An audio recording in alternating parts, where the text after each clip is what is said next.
see no green and red. Don't want nobody tell we about leaving. We fight for we thing and this is we please.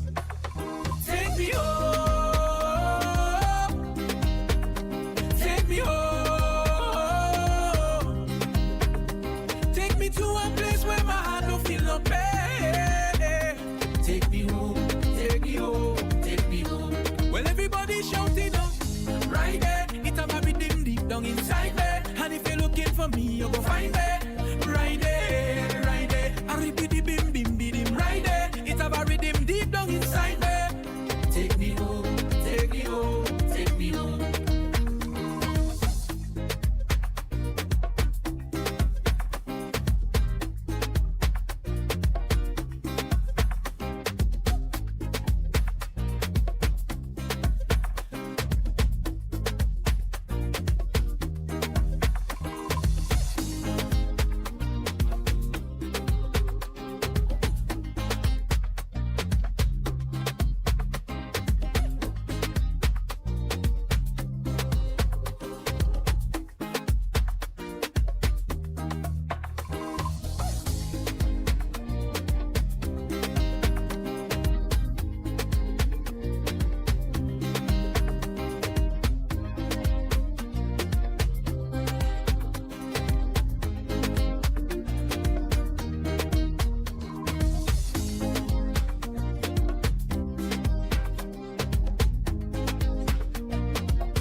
Ladies and gentlemen, please stand for the arrival of the acting president of the Republic of Barbados, the Reverend Jeffrey Gibson.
Ladies and gentlemen, please be seated.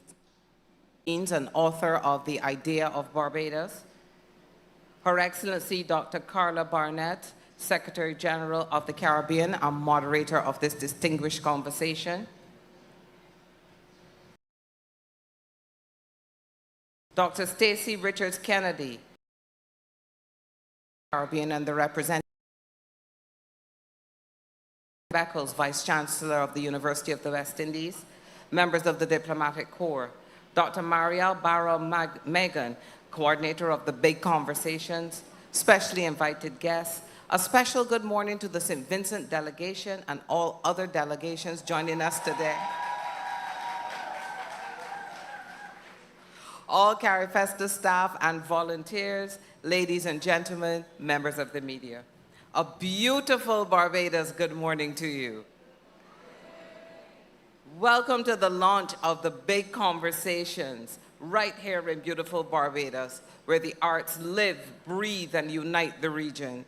I'm your host, Joel Ford, Local Media Relations and Communications Coordinator for CARIFESTA 15. We are here at the historic Golden Square Freedom Park, part of the UNESCO World Heritage Site, historic Bridgetown and its garrison. The site pays tribute to one of our national heroes, the Right Excellent Clement Payne, and the perfect place to launch Big Conversations, because this was one of the sites of many big conversations in 1937. I'm going to keep my introduction short, as you're not here to hear me, but to listen to the distinguished speakers on this idea of Barbados. The launch of Big Conversation marks a pivotal cultural moment at CARIFESTA 15, an invocation of history, a celebration of innovation, and a blueprint for sustainable futures. So let's start with a spoken word poet who will set the tone for today's discussions. I now invite Akeem Chandler Prescott, or as we like to call him, Stoned with Cupid, to perform We Need to Talk. Ladies and gentlemen, please welcome him to the stage.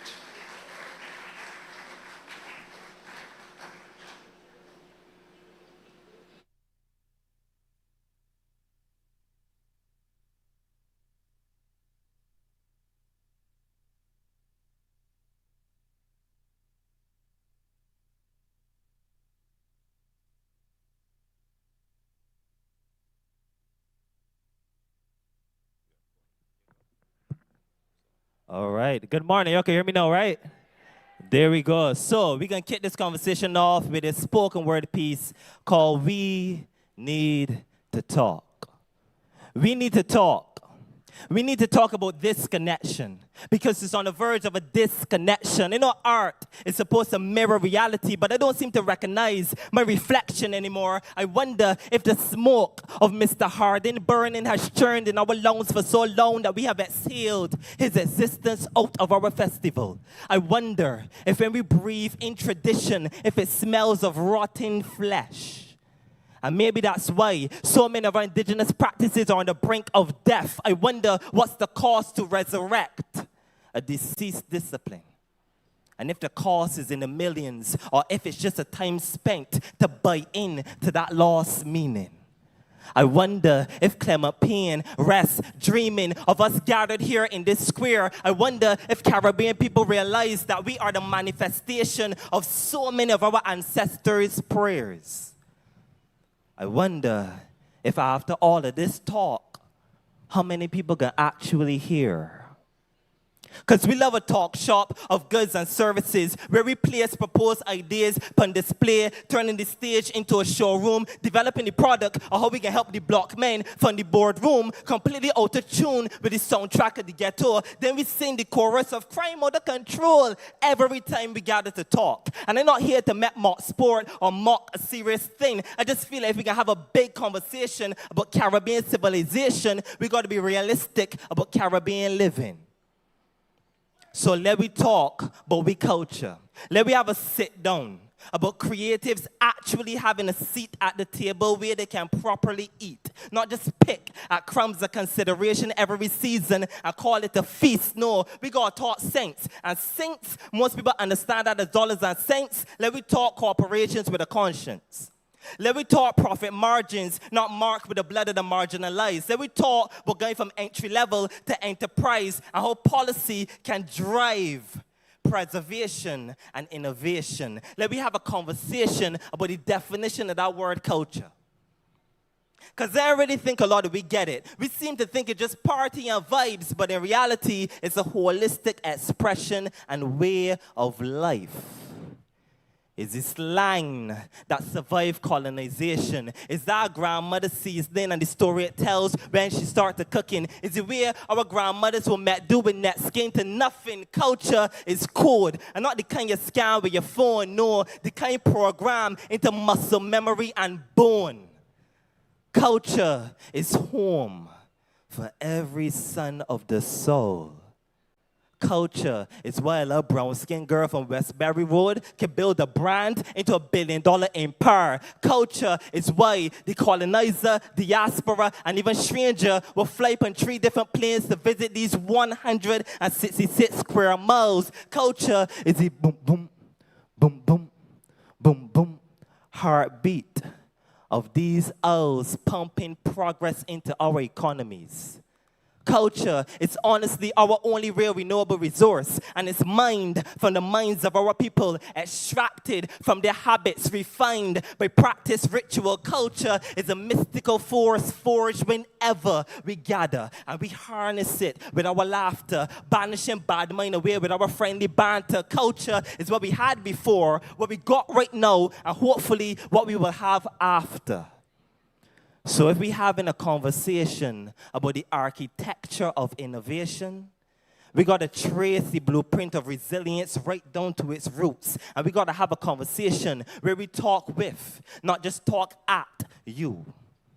A conversation where the truth will shine so bright it could blind any form of ignorance. We got to dissect any dissonance and become surgical with our topics, operate on our passion till it turns into profit. We got to fine-tune the archives to the frequency of AI so we don't drown in the rising tide of technology.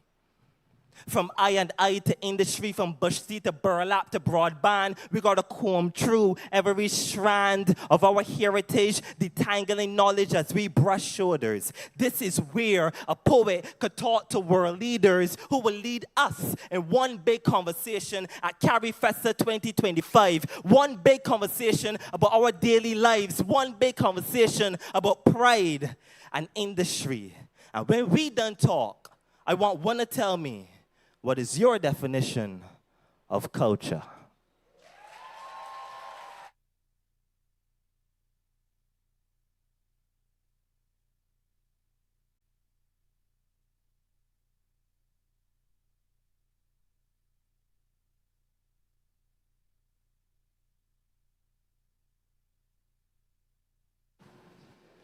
Ladies and gentlemen, another big round of applause for Akeem Chandler Prescott with We Need to Talk.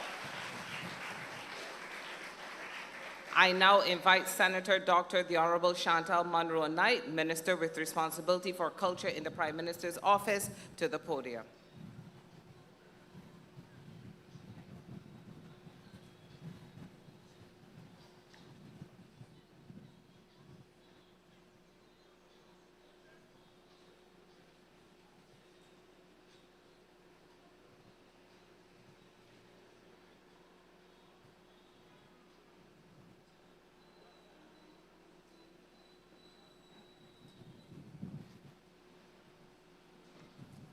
Ladies and gentlemen, as you can appreciate, the traffic is a little heavy, so Senator Monroe-Knight is not here yet. But I bring you the Honorable Chad Blackman, Minister of Educational Transformation.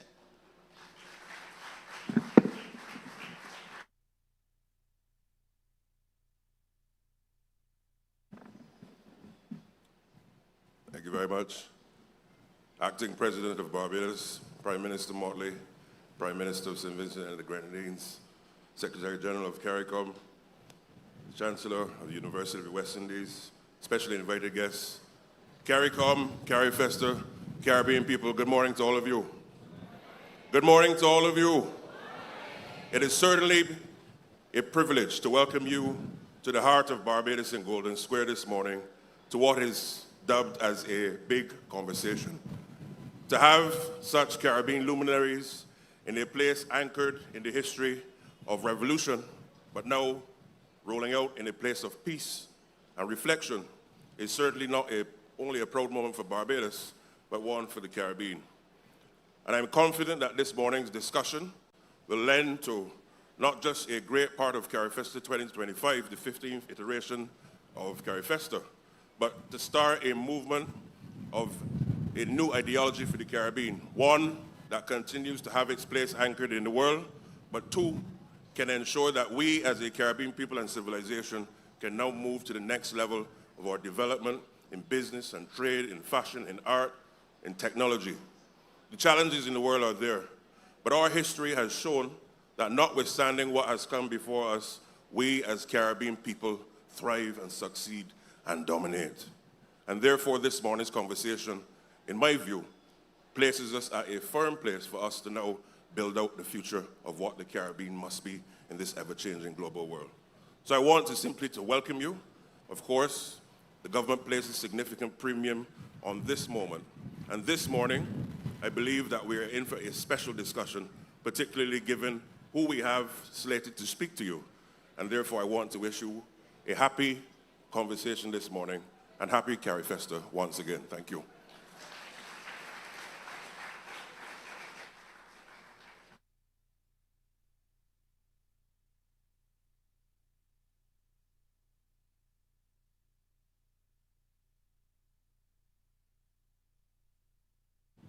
Another round of applause for the Honorable Chad Blackman, Minister of Educational. I'm going to throw myself on the mercy of the court and ask for grace and forgiveness from His Excellency, the Acting President, Reverend Jeffrey Gibson. Sir, I did see you, but I was following the script. My apologies. We now have a musical interlude with the music of The Mighty Sparrow, a medley by the National Arts Theatre Company of Trinidad and Tobago. Ladies and gentlemen, please welcome them to the stage.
Round the corner posing, bet your life is something they're selling. And if you catch them broken, you could get them all for nothing. Don't make a row, the Yankees gone and Sparrow take over now. Gina and Dinah, Rosita and Clementina, round the corner posing, bet your life is something they're selling. And if you catch them broken, you could get them all for nothing. Don't make a row, the Yankees gone and Sparrow take over now. Well, the hills in tongue feeling bad. No, my Yankees in Trinidad. They're going to close on face for good. Them girls have to make out how they could. Well, but it is now they back up in tongue. In for a penny and in for a pound. Well, it's competition for so. Trouble me tongue when the price drops low. So when they bump up. Gina and Dinah, Rosita and Clementina, round the corner posing, bet your life is something they're selling. And if you catch them broken, you could get them all for nothing. Don't make a row, the Yankees gone and Sparrow take over now. Playing in class with a lizard in a glass. The lizard get away from root and run by the teacher foot. Oh Lord, the children frightened, wondering what go happen. But the teacher laughing out, only watching everybody. Lizard run up she foot and disappear. Everybody still searching everywhere. Where the lizard, teacher Mildred, it's under she dress. Taking a rest the way she jolly and happy. I'm sure the lizard must be tickling she. Melda, oh, you're making wedding plans, carrying men into Obia man. All you do, you can't get through. I still ain't go married to you. You're making yourself a papi show, Melda. You're making yourself a bloody clown. Up and down the country looking for Obia, and your perspiration smells so strong. Girl, you only wasting time. Obia wedding bells don't chime, and you can't trap me with necromancy. Melda, oh, you're making wedding plans, carrying men into Obia, man. All you do, you can't get through. I still ain't gonna marry to you. A Drunk and disorderly, a drunk, always in custody with my friends and my family. a drunk, All man fed up with me cause I'm drunk and disorderly. Every weekend I in the jail. Drunk and disorderly, nobody to stand me bail. I'm drunk and disorderly, a drunk, always in custody with my friends and my family. a drunk, All man fed up with me cause I'm drunk and disorderly. Every weekend I in the jail. Drunk and disorderly, nobody to stand me bail. a drunk, Don't do that, a drunk, don't do that, a drunk, don't do that, a drunk. don't do that. The fete was crowded and she was tight, while I was grounded. She high in flight, Hoytonian steel band blazing a jam. She turn, she bam bam, lick down me pan. Don't do that, don't do that, don't do that. Yeah, don't do that. Do back on me, do back. Do back on me, do back. Do back on me, do back. Do back on me, do back. Do back on me, do back. Do back on me, do back. You see Miss Mary, one pound. She big and hairy, 1 pound. You see she mother, 1 pound. You see she daughter, 1 pound. You see Miss Mary, 1 pound. She big and hairy, 1 pound. You see she mother, 1 pound. You see she daughter, 1 pound. Dancing with your man, you only jamming down me pan with your bam bam. Ba da da da da da. Don't do that.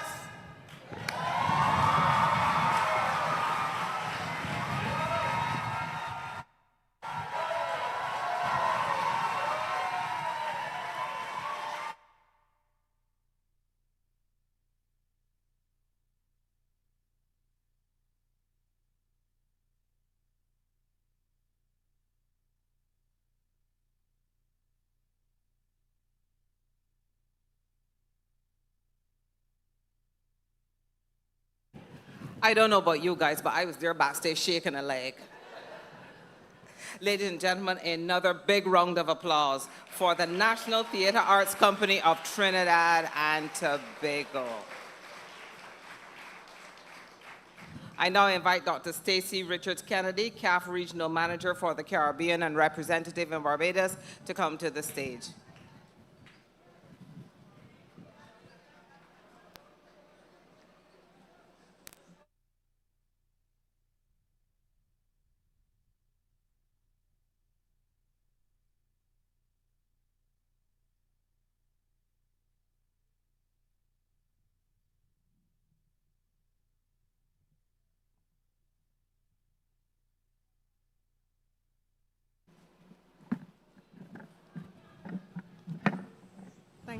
Thank you very much. I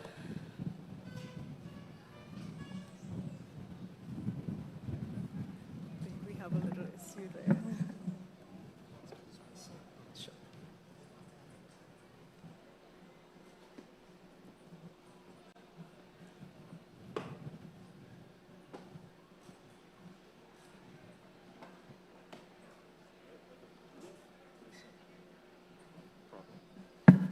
Thank you very much, my brothers. Excellency, Acting President of Barbados, Honorable Prime Minister Motley, Honorable Prime Minister Gonzalez, Secretary General of CARICOM, Vice Chancellor Beckles, and of course my sister, Dr. June Sumo. Good morning, ladies and gentlemen, and no one does it quite like the mighty sparrow. So can we give another round of applause to our previous participants? Honorable delegates, I'd like to begin by building on where that last performance ended, celebrating multi-layered Caribbean expression that provokes thought, encourages reflection and self-interrogation, and challenges the status quo. That's why we're here today. And the Mighty Sparrow's voice has for decades captured Caribbean ingenuity through the blend of song with humor, double entendre, innuendo, and social commentary to tell our stories. When a direct political discourse was forbidden, we turned to avenues like calypso and lyrics that carried profound truths wrapped in wit and wisdom. The language of resistance became the language of survival, and eventually the language of transformation. This art form reminds us that calypso was never just music. It has been our popular parliament, our classroom, and our conscience. And what a fitting setting we're in today for the launch of our big conversations. Here, under the gaze of history, we come together not only to celebrate our creativity, but to ask the hard questions about identity, about resilience, about sustainability. 87 years ago, on this very ground, a man named Clement Payne dared to believe that ordinary people deserved extraordinary lives. His words sparked 4 days that changed the trajectory of Barbados and our region forever. Today, we gather in that same spirit of audacious hope, not as inheritors of someone else's vision, but as architects of our own future. CAF, Development Bank for Latin America and the Caribbean, firmly believes in the transformative power of language and expression. As a homegrown development bank in the Global South that was born in South America with a mandate to support regional integration across Latin America and the Caribbean, we hold firm the belief that economics is not the only language of development. There's also the language of justice, the language of inclusion, and the language of human rights. And it is in this spirit that we're proud to be the title sponsor of the big conversations during CARIFESTA 15, an initiative that is at the core of who we are as a region, our essence, our ambition, and our aspirations. On behalf of our executive president, I wish to congratulate Prime Minister Motley and the entire government of Barbados for making big conversations an integral part of CARIFESTA 15. Please join me. We hope that it may be considered a permanent fixture in the CARIFESTA agenda for future editions of this beautiful regional festival. Big Conversations creates a space for the kind of dialogue that has always been at the heart of Caribbean identity. Conversations that are unafraid to challenge, to question, and to be boldly and creatively futuristic. When we provide platforms for Caribbean voices and meaningful discourse, we celebrate Caribbean scholarship and visionary leadership.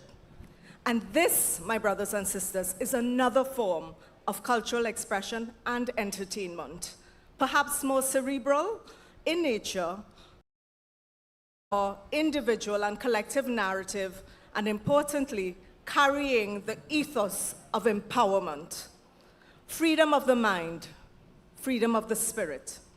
Just as the reverberating rhythms in the music we create, the stories we tell, and the conversations we have together shape not only how we see ourselves, but also how the world sees us and engages with us. Big Conversations embodies this spirit. It recognizes that the challenges we face, from climate change to economic transformation, and so much more require us to think together and to work and build this region together. The same collaborative spirit that has defined Caribbean resistance and creativity must also define Caribbean development. And CAF is honored to stand shoulder to shoulder with you in that journey, not as a sponsor, but as a partner. The conversations we will have here over these coming days will echo beyond this space, just as Sparrow's music and the creative work of so many other Caribbean artists have echoed across generations. And now, more than ever before, we need to have these big conversations that our region needs and that our future demands. Permit me to close, brothers and sisters, with a personal reflection that just as we take time to have big conversations with each other and with our leaders here today, we must also each pause to have big conversations with ourselves.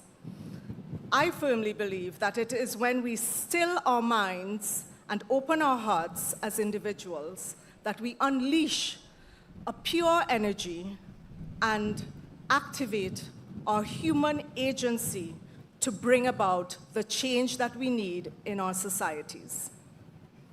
As a development specialist, this has meant for me turning to poetry as I work through what it is to lead the micropolitics of development across the Caribbean. And if I may just share with you one that I wrote about a year ago, around the time that I was accredited as CAF's representative in Barbados, in this beautiful country. And I wrote it with Barbados on my mind and in my heart, but also as a daughter of the Caribbean. And it is called Island Glue. From lands afar they come, as they have for centuries done, searching for much more than they show, trying to capture our island glow. Basking in your warm embrace, never do they feel out of place. It is your beauty and lushness that they adore that always leaves them yearning for more. That inner radiance that harbors your essence, like 1,000 stars, it is incandescent, igniting your passion and drive to preserve the dignified life that your children deserve. So what is it that prevents those who come and go from taking the time to look beneath your glue, to care about your children's dreams and ambitions, and care about you, your holistic condition? It seems unjust that they thrive without fear at the expense of your children's sweat, blood, and tears. How audacious to want to limit your destiny to nothing more than sun, sand, and sea. Your ancestral sacrifices they'll never understand, nor the battles waged to defend your land. Now they see all is interconnected, and to disregard your well-being will be at their peril. So sweet Mama Isle, shine bright your light so we can see all that is precious in our collective humanity. In their quiet moments, may those who doubt be compelled to know our shared duty to protect your island glue. Megan, curator of the big conversations, to come to the podium. Marielle?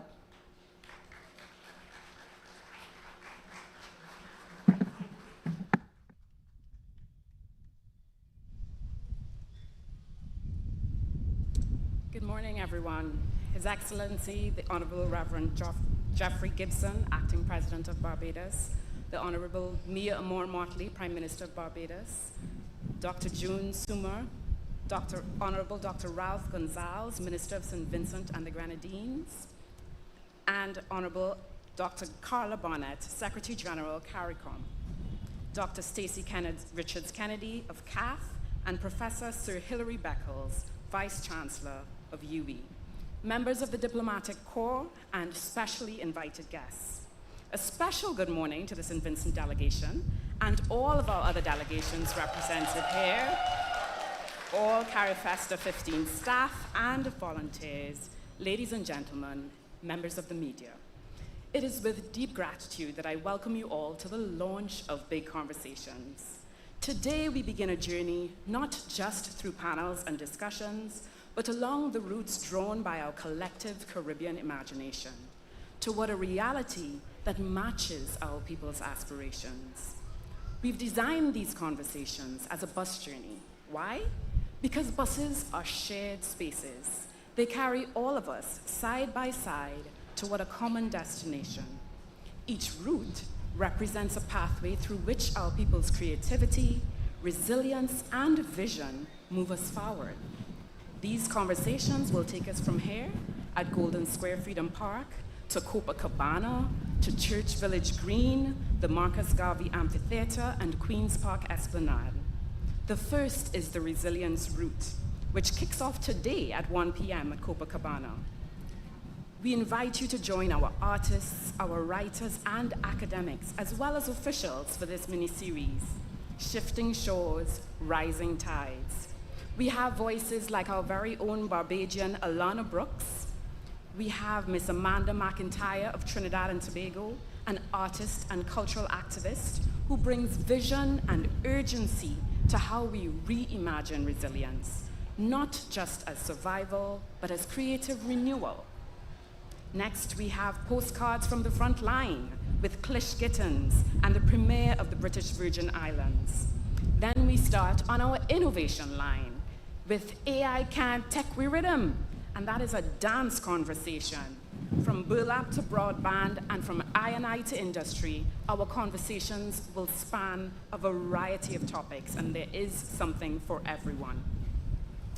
We invite you to gather around, to come, to share our spaces with us, and to have an interactive dialogue. This is not simply about us speaking to you, but us speaking with you. And so it is really our pleasure this morning to welcome you to Big Conversations and to invite you to join us on this bus journey. Thank you.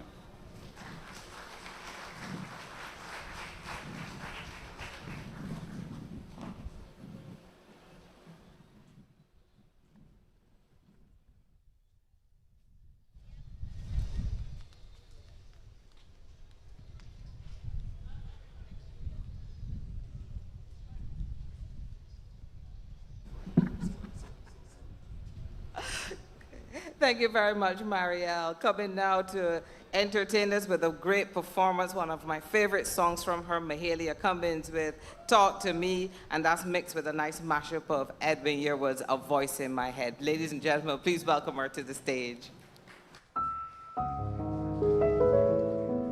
Good morning, everybody.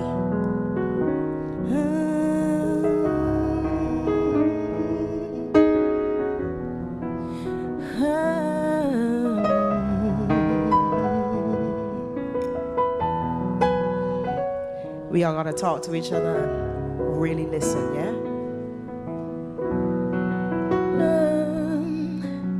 Talk to me so you can know the real deal. I know it's hard to see. We're all just ordinary people. Not enough makeup could hide the expression on my face. Not enough hurdles could keep me out this race. I know you don't see me, so you're just standing in my way. You get the perks, we do the works. Got no respect for what we really worth. Everybody got them one thing going on. Everywhere inside the city is confusion. You just don't understand. You're not around the common man. You don't know our dreams or plans. It's not what you heard. You know the don't you come out and talk to me so you can know the real deal? Yes, yeah, I know it's hard to see. We're all just ordinary people. Yes. Stop and take a look around and then you will see nothing is a real mystery. Every day I'm breathing in the same air as me, living the same atmosphere as me, eat and sleep and drink like me, cry tears just like me. You see the better while we see the worst. What would you do if the roles get reversed? Oh no. Everybody got their own thing going on, yes. Yeah, everywhere inside the city is confusion. You just don't understand. You're not around the common man. You don't know our dreams or plans. It's not what you heard. You know the word. Why don't you come out and talk to me? So you can know the real deal, the real deal. And I know it's hard to see. We're all just ordinary people. Oh, yeah. 'Cause that voice in my head, that voice in my head,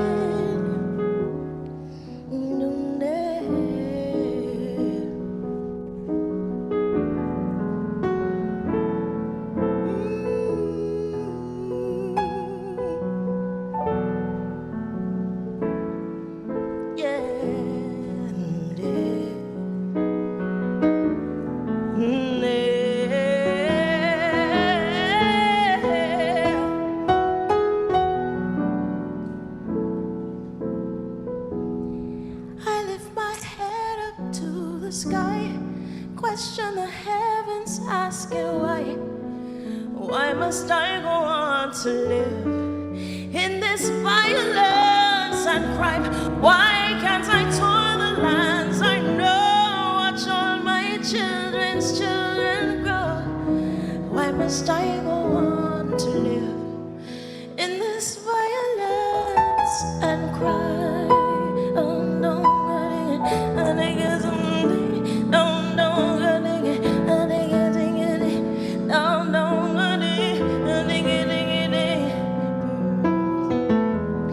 a new day begins and you're feeling down and out. New problems ahead, don't know yet what they're about.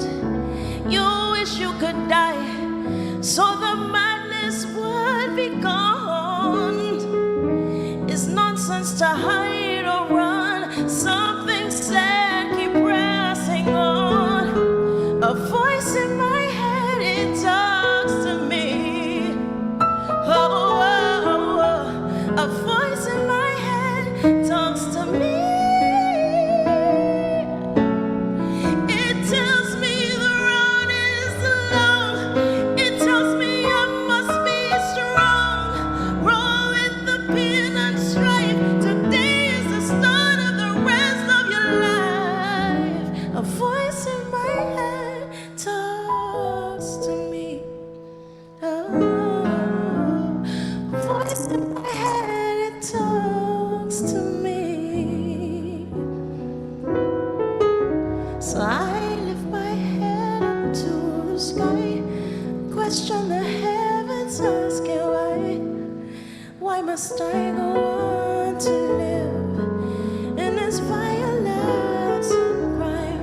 Why can't I tour the lands I know, watch all my children's children grow? Why must I go on to live in this violence and crime?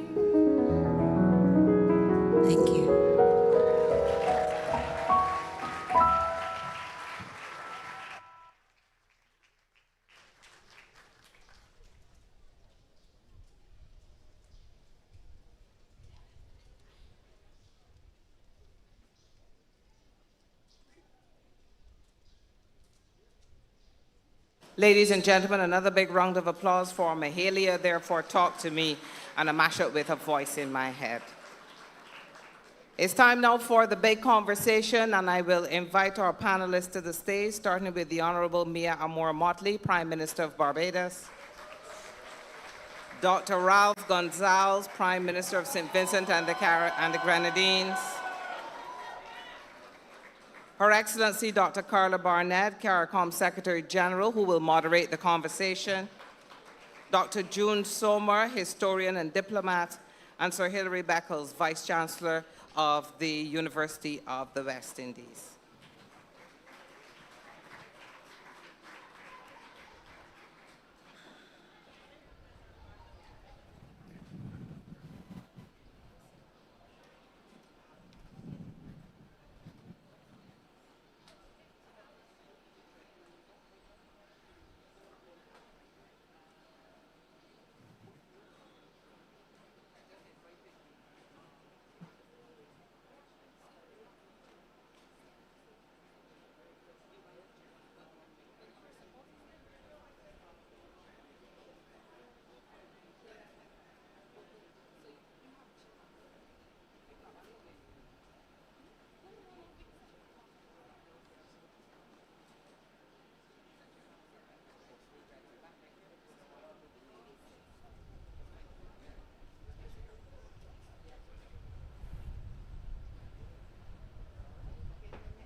It came out.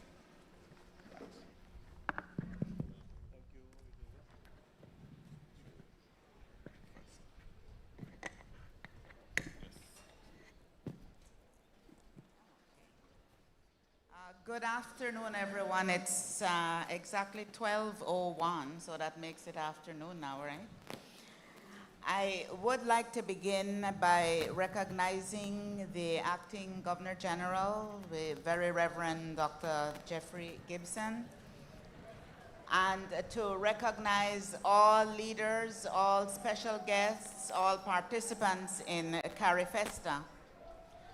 Welcome to the launch of the Big Conversation series at CARIFESTA 15. Our distinguished panel today will explore the idea of Caribbean civilization.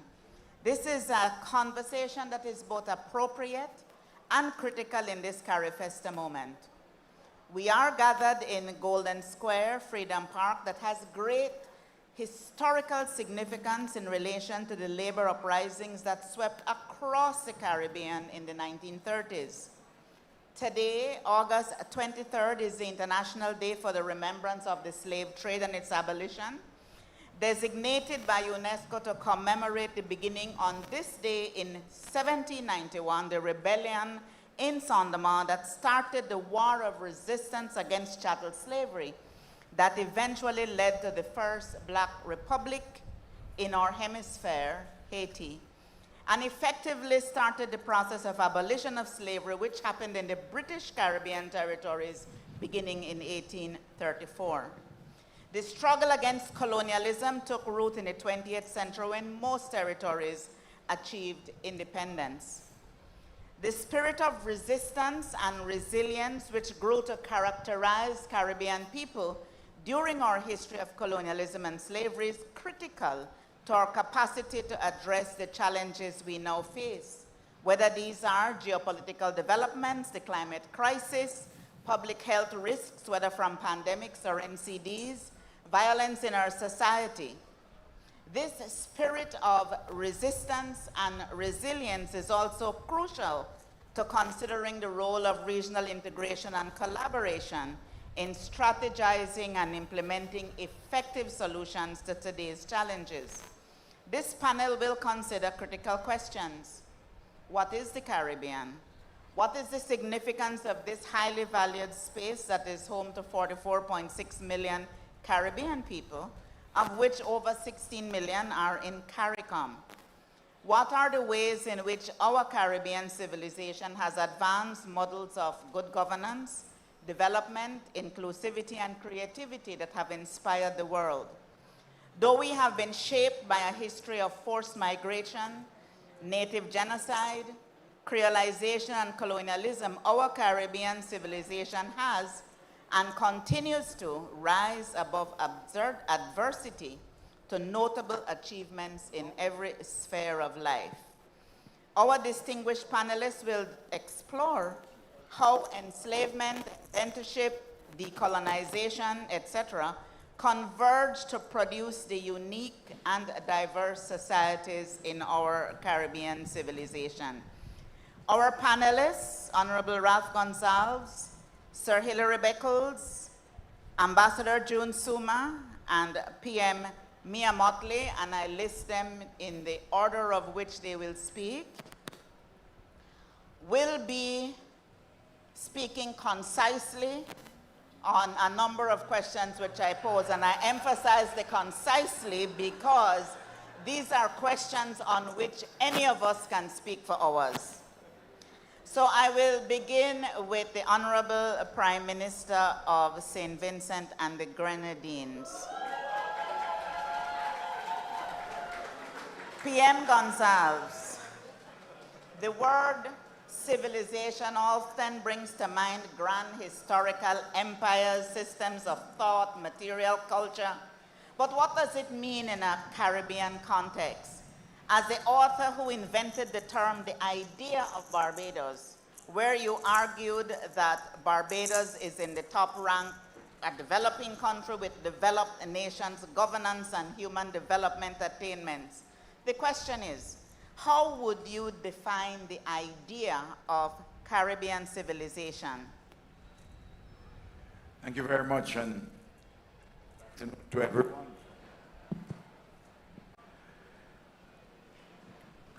Anyone who reviews literature on civilization would conclude that it is not a term easy to define.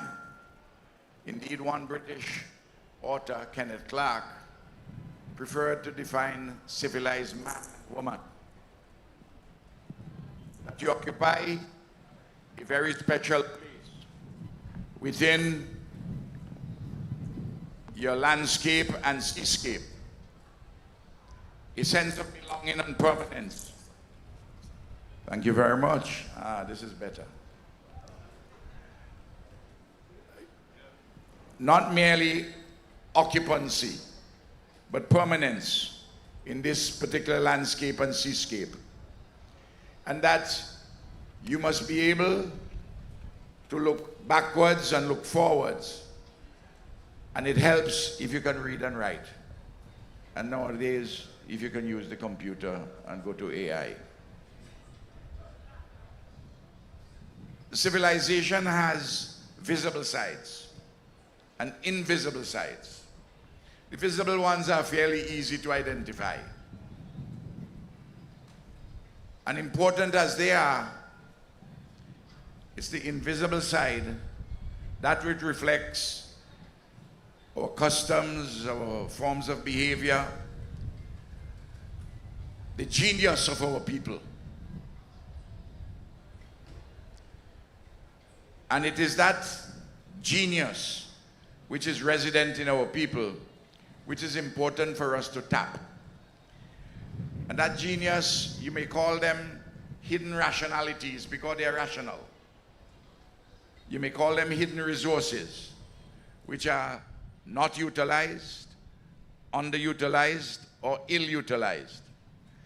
And to bring them and the visible aspects of civilization together. And civilization doesn't have to be one which is associated with imperium, not with empire. And it has come to be acknowledged that there is something distinct called island or seaboard civilization. Amen.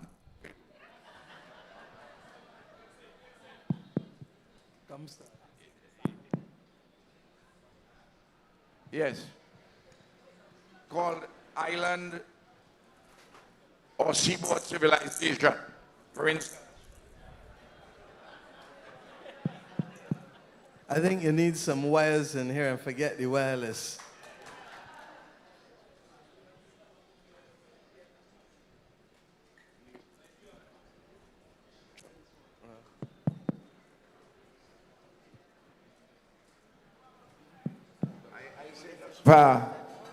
We have to discount the price by 70%.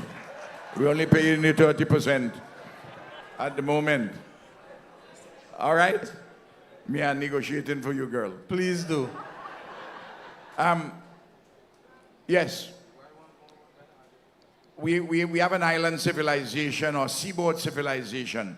Guyana, for instance, is part of the Caribbean civilization, which is seaboard. Suriname, 10% of the people live towards the coast. And what we do have is, through the fever of history, we have fashioned a civilization of a very special kind in this Caribbean, a creolized civilization of high quality, where we have had metaphorically, and we do have metaphorically, a symphony. We are the songs of the indigenous people, the Kalinago, the Garifuna, the Amerindian. We are the rhythm of Africa. We are the melody of Europe. We are the chords of Asia. And we are the homegrown lyrics of the Caribbean. And like all symphonies, we do have dissonances. And we address those dissonances either through the formal institutions or through the informal ones to create societies of an amazing nature. And if you want a full and proper definition of civilization, the young man, the young poet who regaled us with his poetry earlier today, he told us what is the Caribbean civilization. Thank you. Thank you very much, Prime Minister Gonzalez. I'm going to turn to Professor Beckles and ask him a little bit about the historical foundations of our Caribbean identity or Caribbean civilization, because we have been shaped by colonization, by resistance, creolization, and all of that. And these historical currents have created something that is not entirely, as you heard from PM Gonzalez, it's not entirely Western, it's not entirely indigenous, it's not entirely African, it's a mix of everything. But how that mix comes up is a reflection of our history. So, Professor Beckles, how have the histories of slavery, indentureship, colonization, independence movements, decolonization, how have those things shaped the Caribbean as a civilization? Thank you, Madam Chair, and very good afternoon, everyone. Protocol is observed, Excellencies. I would wish, of course, to recognize my colleagues and friends from the Pan-Africanist movement, the reparations movement, my brother, David Commichon, who keeps us all in good step. So, good afternoon, everyone. Madam Chair, I need a little more than 10 minutes. I wish to recognize that, you know, the late, great Fidel Castro holds the world record for the longest speech. 6 hours and 15 minutes. And we have all been practicing. But not today. But, colleagues, I wish to begin with endorsing what Dr. Gonzalez has said about our Caribbean civilization, a people with organized values and principles, a people governed by the same historical forces, and have created what, in fact, is a Caribbean nation. We are a Caribbean nation. The history has taught me that all of us from our different territories, we are just communities in a nation.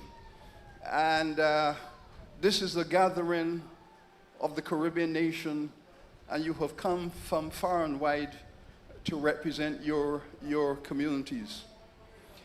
I wish to say, though, in respect to Barbados, and this is my mandate, to look at the role Barbados has played in all of this, so that as we celebrate the Barbados hosting of this festival, we are also celebrating the Caribbean journey.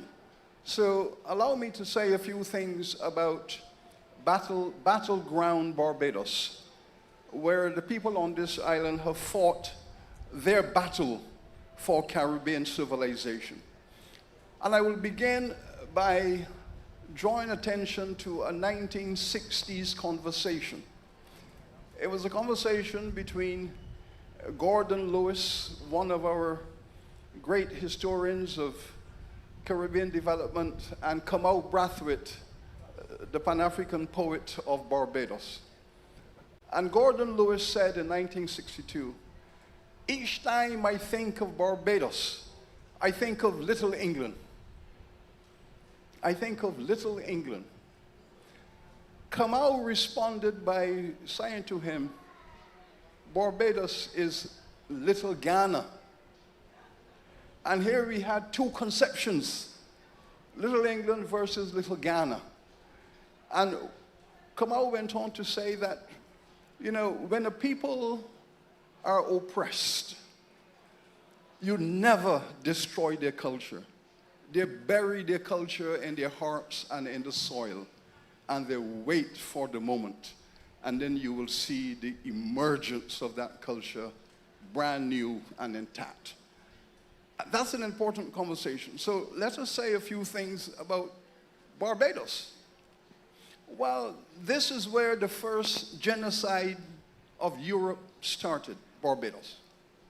When the British arrived here in 1627, the first report back to the king said the following: "We have arrived at the island called Barbados. We have surveyed it. There are no people on this island. It's an empty island. But Your Majesty, there are houses everywhere." And that is the first description in the English records, because the Spanish had been coming here for 100 years to kidnap the indigenous people and take them off to Mexico to work in the mines.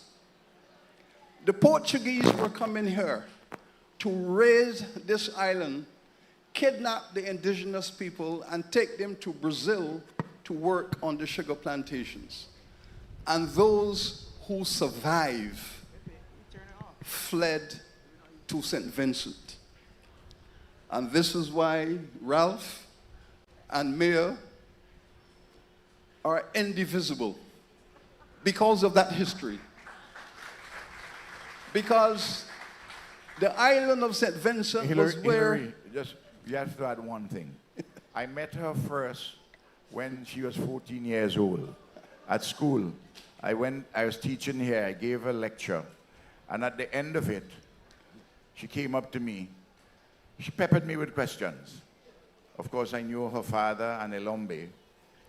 And she said, "I need your telephone number." In those days, there were no cell phones.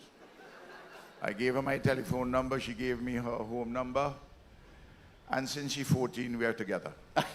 So, thank you, Ralph.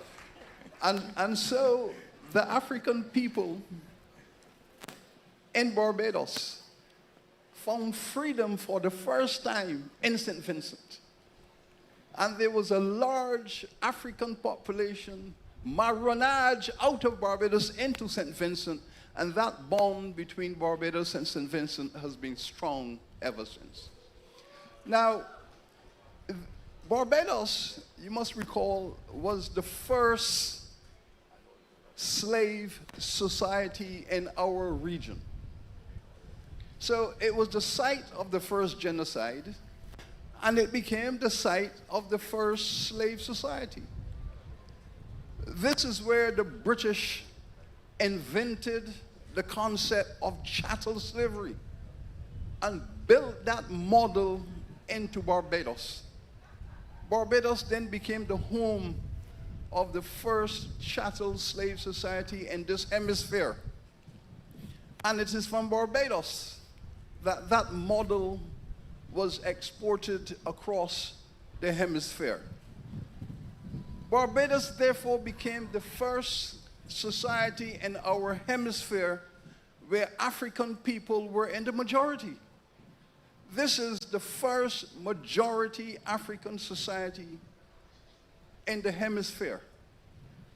This is where Africa was embedded in a majority circumstance in Caribbean and American history. But there's more. Barbados became the first society in this hemisphere where women outnumbered men. From 1720 until today, women have been the majority in this island. Not surprising, we have a female prime minister and a female president. It's a reflection of that history. That this has long been a woman's society. And the history moves forward to give expression to that issue. There's also the matter of the first African definition of Barbados. We have on record a statement as early as 1694, where an African about to be boarded on a slave ship, the word has got back to Africa that they were heading out to Barbados, which was the biggest market for enslaved people. And the ship captain wrote that the African said, Barbados, we know, is a place worse than hell. That is the first black definition of Barbados, a place worse than hell, because that was the society the English had created on this island. And it's important, therefore, to recognize that while the English were calling Barbados Little England, the Africans had their own view of this island. And this is why we know two things. Chattel slavery was the most oppressive society the world had ever seen. The world had never seen anything like a society built on chattel slavery. And therefore, what resulted in that was the culture of struggle and resistance, because the African people never accepted that reality. Thus, a civilization built on resistance and survival. I will share another example. When the slave owners of Barbados asked the King of England for permission to invade a bigger island because Barbados had saturated with sugar and Africans, and they gave the Barbados slave owners permission to go and colonize Jamaica. Take it from the Spanish and colonize it. And in Speightstown, here, the invasion of Jamaica was organized by Thomas Modiford, who was the governor of Barbados, and they planned the invasion in his house in Speightstown. And they went to Jamaica, and they took Jamaica. And the slave owners of Barbados colonized Jamaica and took with them the enslaved Africans to Jamaica. But if you go through the records of the first decade of the Jamaican Assembly, there is a reference in 1664 by the Assembly that passed a law which said, and whereas the Africans brought from the island of Jamaica, of Barbados, have proven to be a bloody and perfidious people, who have committed several murders upon the English community in Jamaica, it is now deemed that no African shall be further imported from that island. And that is important because those Barbadian Africans went to Jamaica, created one of the first maroon communities in the hills of St. Anne. And that is where they went, the hills of St. Anne. And it's those hills of St. Anne that have produced Marcus Garvey and Bob Marley and so on and so forth. Because the culture goes in a circle. The civilization goes in a circle. I will also add, in respect of Barbados, that this very oppressive place have become the heart of a part of the Caribbean struggle. The people of this island have decided that since Barbados was the most oppressive society in the world, it will become, in our charge, in our hands, the freest society in the world. In other words, we will take that history and turn it on its head, because that is our commitment to Caribbean civilization, that we will make Barbados a place where everyone could come and feel free, feel at home, walk the streets, walk the beaches, and feel free, because freedom is now the most important value within Barbadian society. And it's not surprising that our Prime Minister has taken up the battle to complete the decolonization process. Her decision to lead her government to make Barbados a republic comes against the background of that history, to complete the process of decolonization. And Caribbean civilization is demanding it. Barbados is playing its part. And there are two examples I wish to give by way of demonstrating the evil, the place worse than hell, that we are trying to destroy. When the right excellent national hero of Barbados, Sarah Ann Gill, who was a colored woman and a preacher, gave a speech right here in Bridgetown, in which she said, "You cannot be a Christian and be a slave owner." And Sarah Ann Gill made that speech, gave that sermon in a society where all of the priests were slave owners. All of the priests were slave owners. And this young woman gave a speech that you cannot be a Christian and be an owner of slaves. And what happened to her? The slave owners of Barbados burnt her church to the ground. I want you to understand that Barbados was the only place in America where people burnt churches. So when you look at the history of Mississippi and Alabama, where they were burning churches for 200 years, it started here in Barbados, church burning. And we have to understand those issues. The second aspect of this is the Haitian Revolution. When the Haitians declared national independence on the 1st of January, 1804, which territory rose up as the first Caribbean territory to fight a revolution after the Haitians? Barbados. The people who the English thought had been broken, their spirits had been broken by slavery. The one society that took up the battle immediately after Haiti was Barbados. And yes, they killed 1,000 people in 3 days on this island for having the audacity of seeking to duplicate the Haitian Revolution. So yes, Barbados had been a critical part of the journey of Caribbean civilization.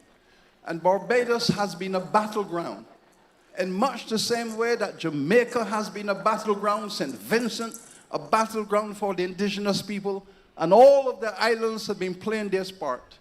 Barbados has also been a battleground in the struggle for Caribbean freedom. And I will end with this observation. We are here at the site of the 1937 battleground. The 1937 battleground, when the most remarkable thing happened here in Barbados. The Marcus Garvey movement felt that Barbados was slipping behind. Barbados was slipping behind in its agitation against colonization. And the Marcus Garvey movement in Trinidad dispatched a young man by the name of Clement Payne. He was born in Barbados, he was raised in Trinidad, and the Marcus Garvey Society dispatched Clement Payne to go home to Barbados where you were born and fight to rebuild the struggle here in Barbados. And this young man arrived from Port of Spain, and in 3 months had mobilized an island-wide campaign against colonization and gave some of his finest speeches here on this ground. He was a very young man, but yet articulate, committed, brilliant, and he led the transformation that is now the modern Barbados. And I'm honored again to be on the platform with Prime Minister Motley. I too knew her as a young woman, like Clement Payne. A young woman, young, surprisingly young, but with a brilliant mind, tremendous appetite for knowledge, deeply committed to the Caribbean people and Caribbean civilization. And she said, I will do what I have to do to keep Barbados in the mainstream of Caribbean civilization, and Barbados will do its part for the people of the Caribbean.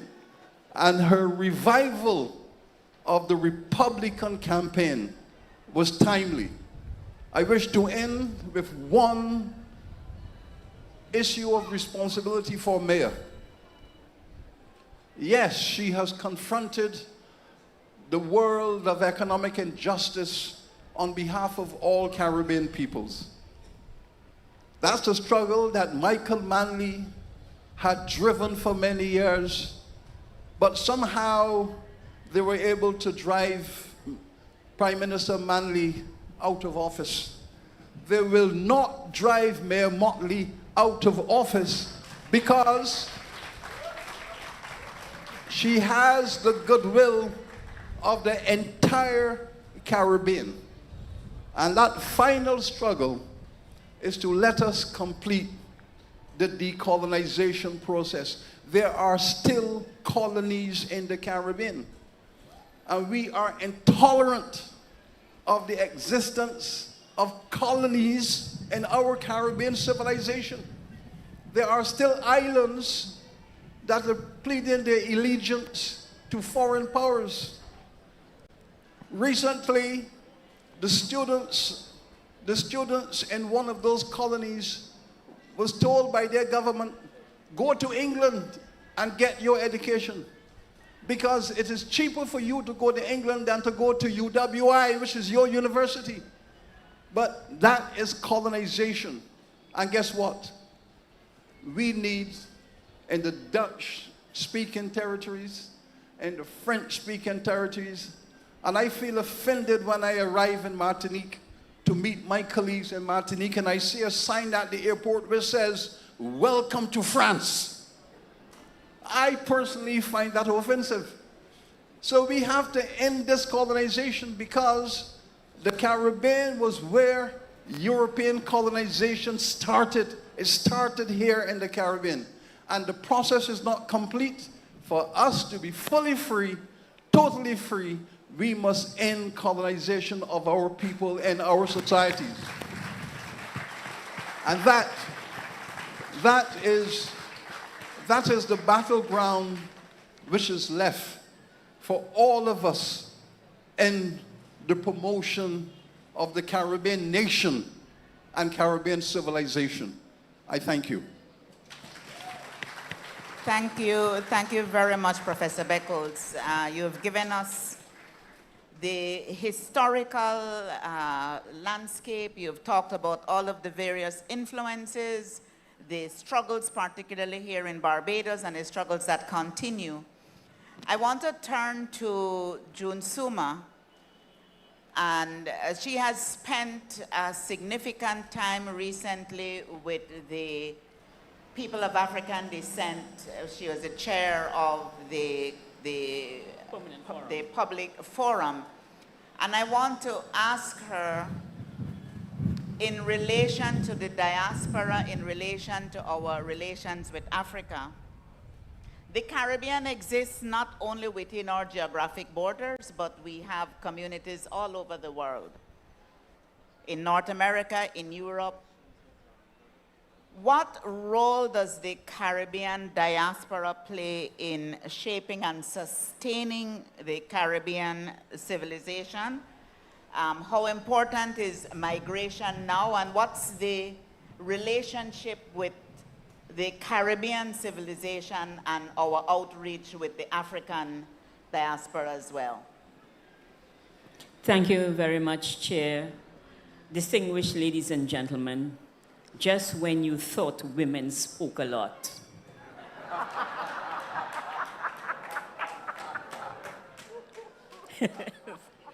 Yes, thank you. I would like to answer this question in a very roundabout way, because I believe that Caribbean civilization starts with the people, not with the systems, not with the policies. It starts with the people. And so to give myself a little bit of legitimacy with regard to being on this panel full of Barbadians and Barbadian connections, I want to tell you how my concept of civilization started. As a young child, I was very much included in a Barbadian society that lived outside of Barbados. So there was, up to about 5 years ago, a small house on Crumpton Street, right opposite the Harrison College gate, where my 3 old aunts who died Mom died at 94, Auntie Constance died at 96, and Aunt Viola died at 103. These 3 entrepreneurial women traveled the seas between St. Lucia and Barbados, trading. And so I came to understand Caribbean civilization as a young child as something that gave us a certain amount of freedom, freedom of movement. And so we became these people who could never stay still, not because we lived on a small island like Barbados of 166 square miles, or on one of St. Lucia, 238 square miles, which is where I lived, but because we were taken away from something and we continued to search for that something, ourselves as a people. So when enslaved people run away from plantations into maroon societies, they try to recreate the civilization that they knew.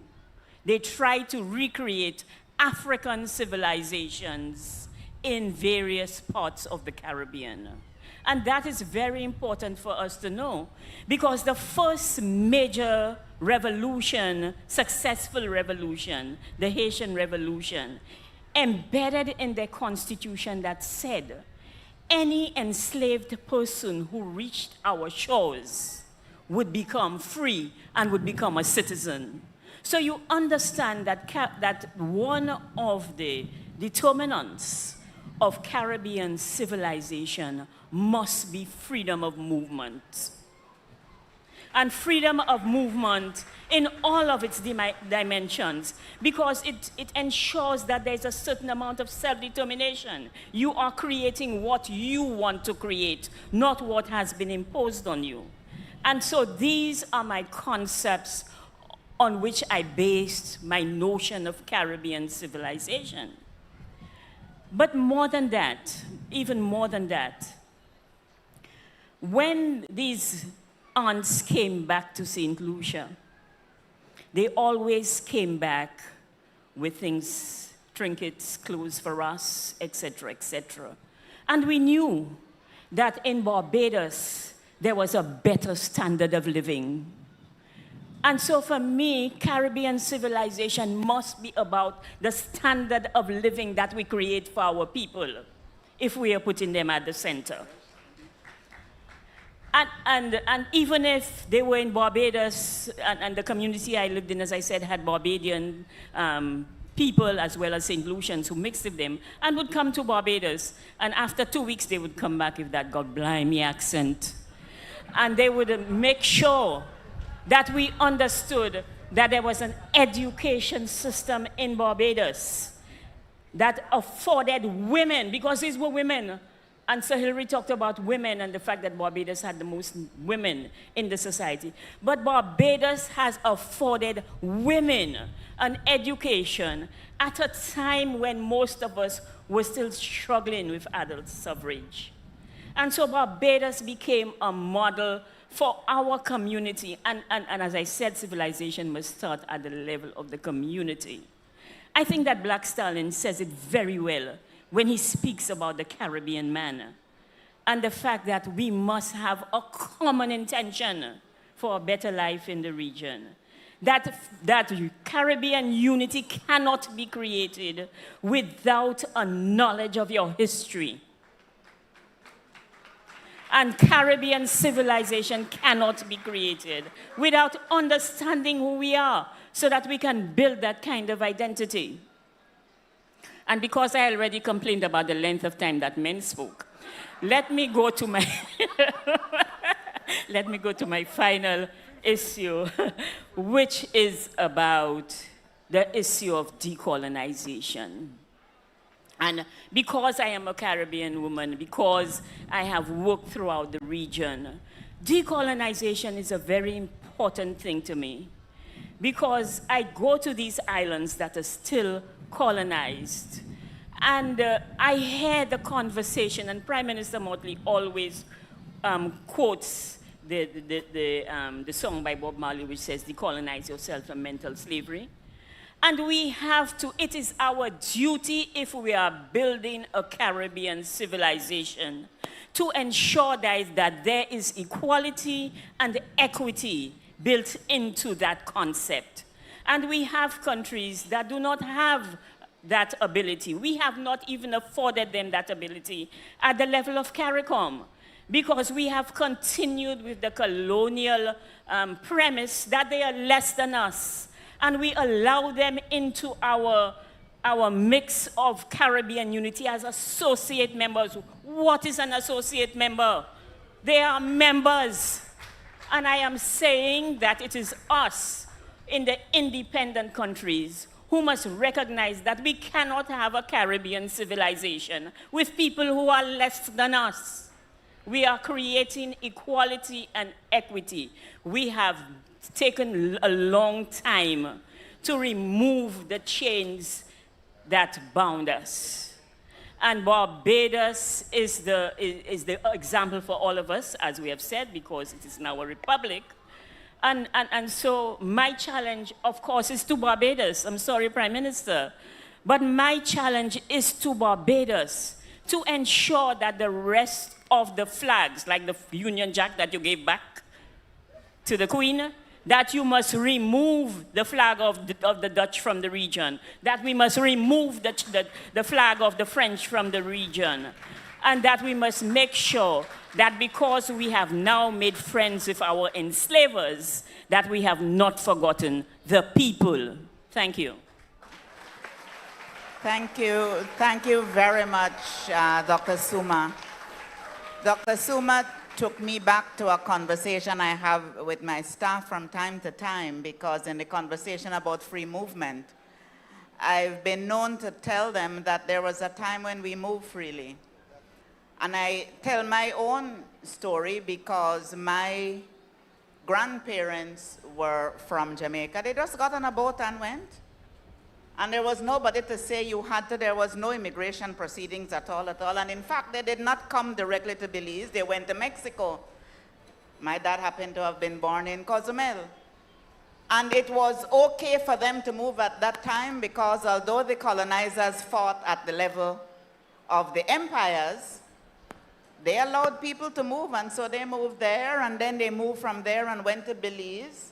And that's on my dad's side. On my mom's side, people came up from Nicaragua and ended up in Belize, and so there are family connections and so there was a time when we moved freely, not only among the British Caribbean countries, but among all countries. And there must be ways in which we can work through getting back to a place where it is not only possible, but it is desirable for us to be able to do that. And so we need to work on that, not only within CARICOM, but generally among our countries in the Caribbean area. And PM Motley, I'm asking you now, on the basis of that little history that many of us in this region have with our family relations coming from different places, but we are not teaching this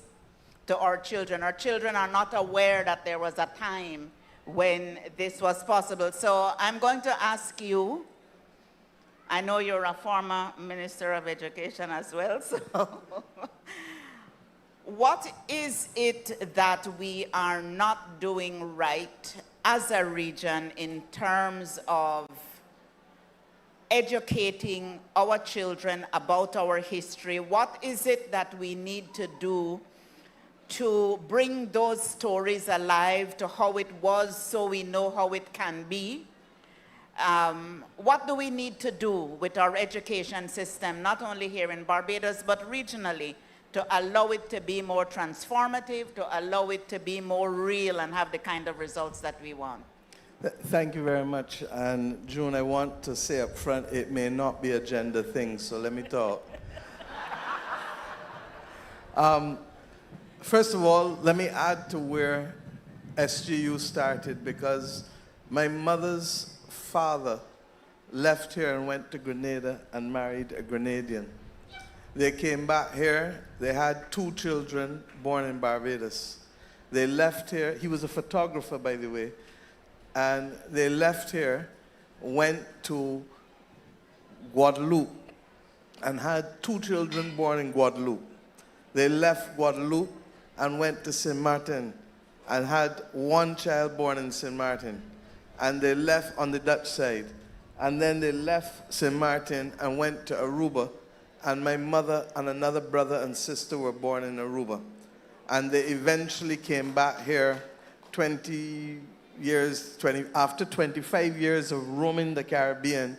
He eventually came back here and had his studios all across Bridgetown. They went to Dutch territories, they went to French territories, they went to English territories.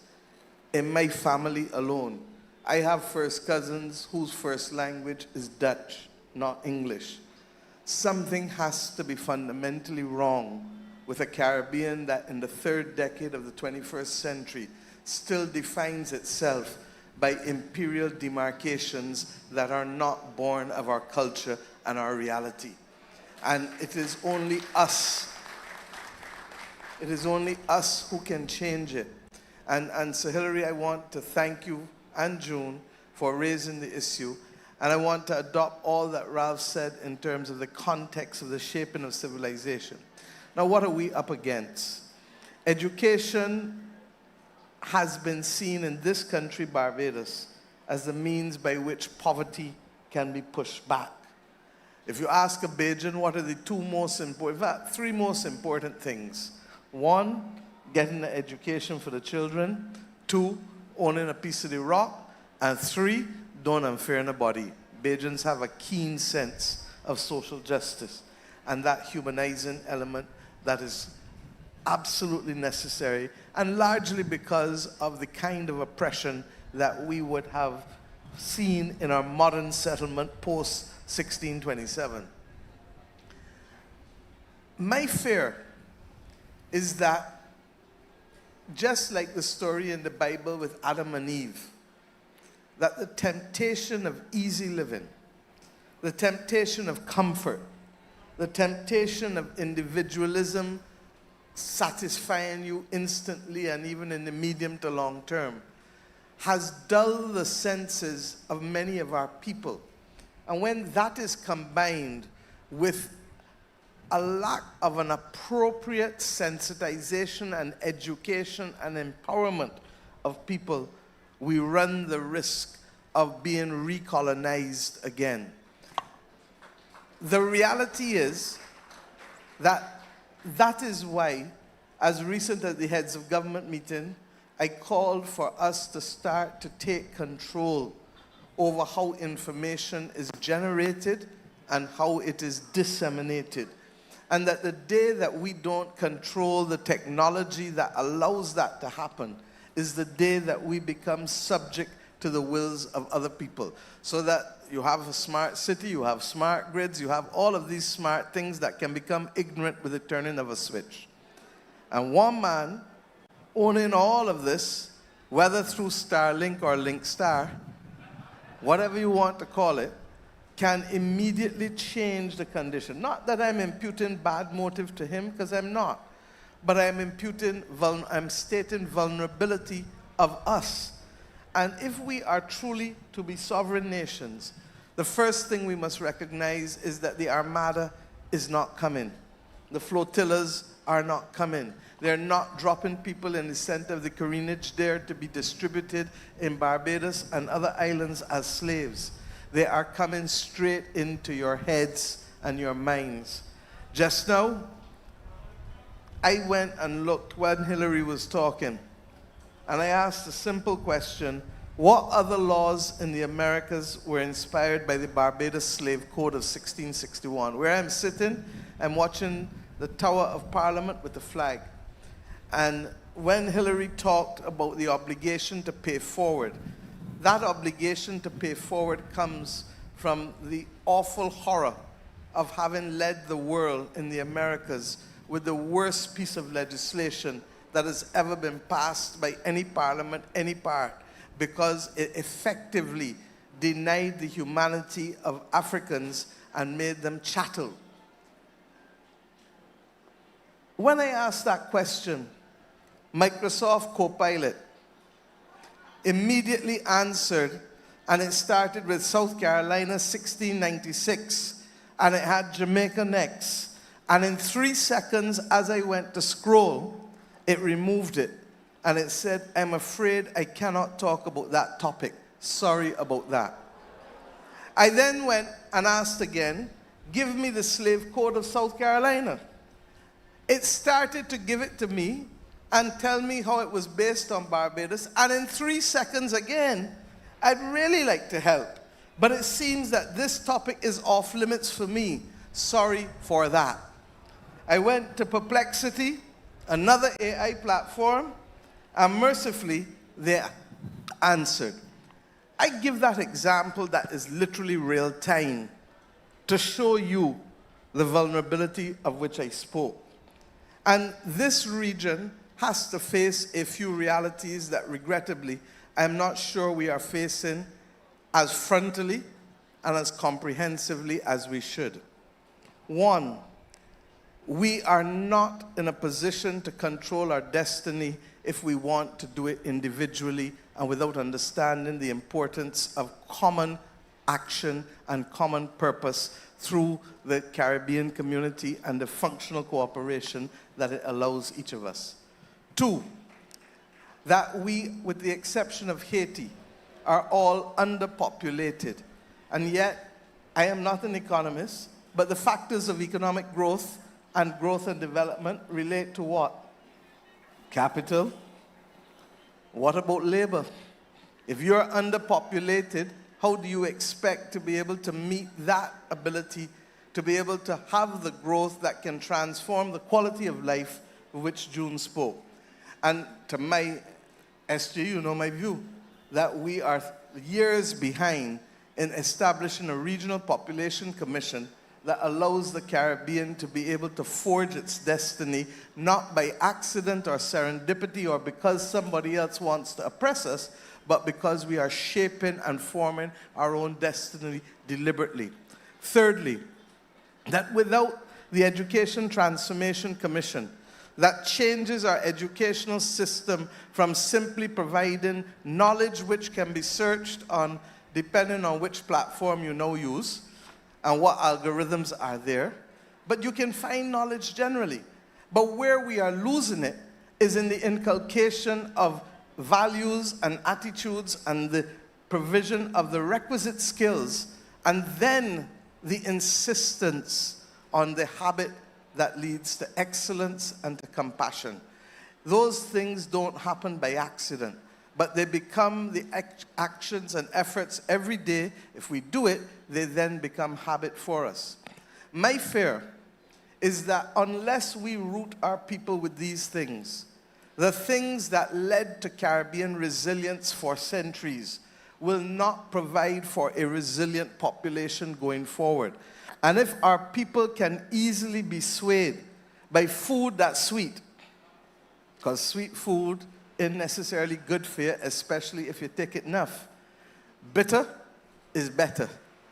Secondly, if we only feel that everything we do is driven by our individual approach to life, and we're looking in a phone all of the time, how are we going to find the collective purpose to build the movements that are necessary to advance the quality of life in these countries and to ensure that we do not become pawns of another civilization who are simply trying to be able to dominate across the board? Thirdly, if we do not teach each other to respect each other, to care for each other, the golden rule, do unto others as you would have them do unto you, the ability to disagree without being disagreeable in small spaces, if these things are not part and parcel of small group development all across the region, then you're going to get the dissonance that leads to the conflict, that leads to the violence. And in the days where automatic guns are easier to catch than a 2x3 piece of wood, then you're going to have the reality of persons being the victims of that automatic gun violence across our societies. Guns do not walk, guns do not talk, but they are strong as technology. And without gunpowder, Europe could not have taken down Africa. So can you imagine what it will do to these islands and to these states in this region if we do not get on top of it? I say these things because our people have the ability to rise above it. Our history requires it of us. We know what has happened in the past, but we must not be lured, as Eve was in the Bible, into a sense of satisfaction and a sense of comfort such that we forget the common mission and the common approach that requires all of us together. Democracy, as we know it, is also at risk. And the reality is that it is at risk because we have moved from broadcasting to narrowcasting. We have created powers and technologies that are available in people's hands, whether it is a phone or a gun, that immediately changes the balance of power in societies. And what we need to do is to recognize that the state is at risk. And why? If the only place you can start to shape values in a society now becomes the school, because the people who used to watch the common television station ain't doing so no more. The people who used to listen to the radio stations together or the newspaper ain't doing it. And I'm not talking about Barbados. Let's take the US. In the US, you had ABC, NBC, CBS, PBS. Now you have narrowcasting, so that the state can no longer influence people en masse other than in the school system. You can't do it in the church because we have religious diversity. You can't do it in other areas because you don't have that common aggregation. Now, what does that mean? That there is a risk and a temptation that the state will want to strengthen itself to control the society by power rather than by influence. That is the balance and that is the risk that we as Caribbean states have to watch. And this morning I spoke to the Vice Chancellor. The government of Barbados feels so strongly about this that we want to work with the University of the West Indies to establish here at Cave Hill the Caribbean Institute for Democracy and Political Governance, because we believe that in the same way that our Caribbean civilization has played a marked role in helping to identify the battles of the world that have been oppressive and tyrannical and trying to fight against it, and at the same time given the world an example of how people of different races and religions can live together, relatively speaking, in the same common space without massive bloodshed. We believe that we need to institutionalize that story and those teachings and to give the world that very example at the time when the world needs it more than ever in this madness of geopolitical strife, in this madness of conflict in almost every area. And it is against that backdrop that we hope that the gathering of ships in the Southern Caribbean will not mean that this is a foreteller of conflict in this region, because we are adamant about one thing across all Caribbean states, that the Caribbean must remain a zone of peace, having been a theater of conflict and iniquity for far too long. Thank you.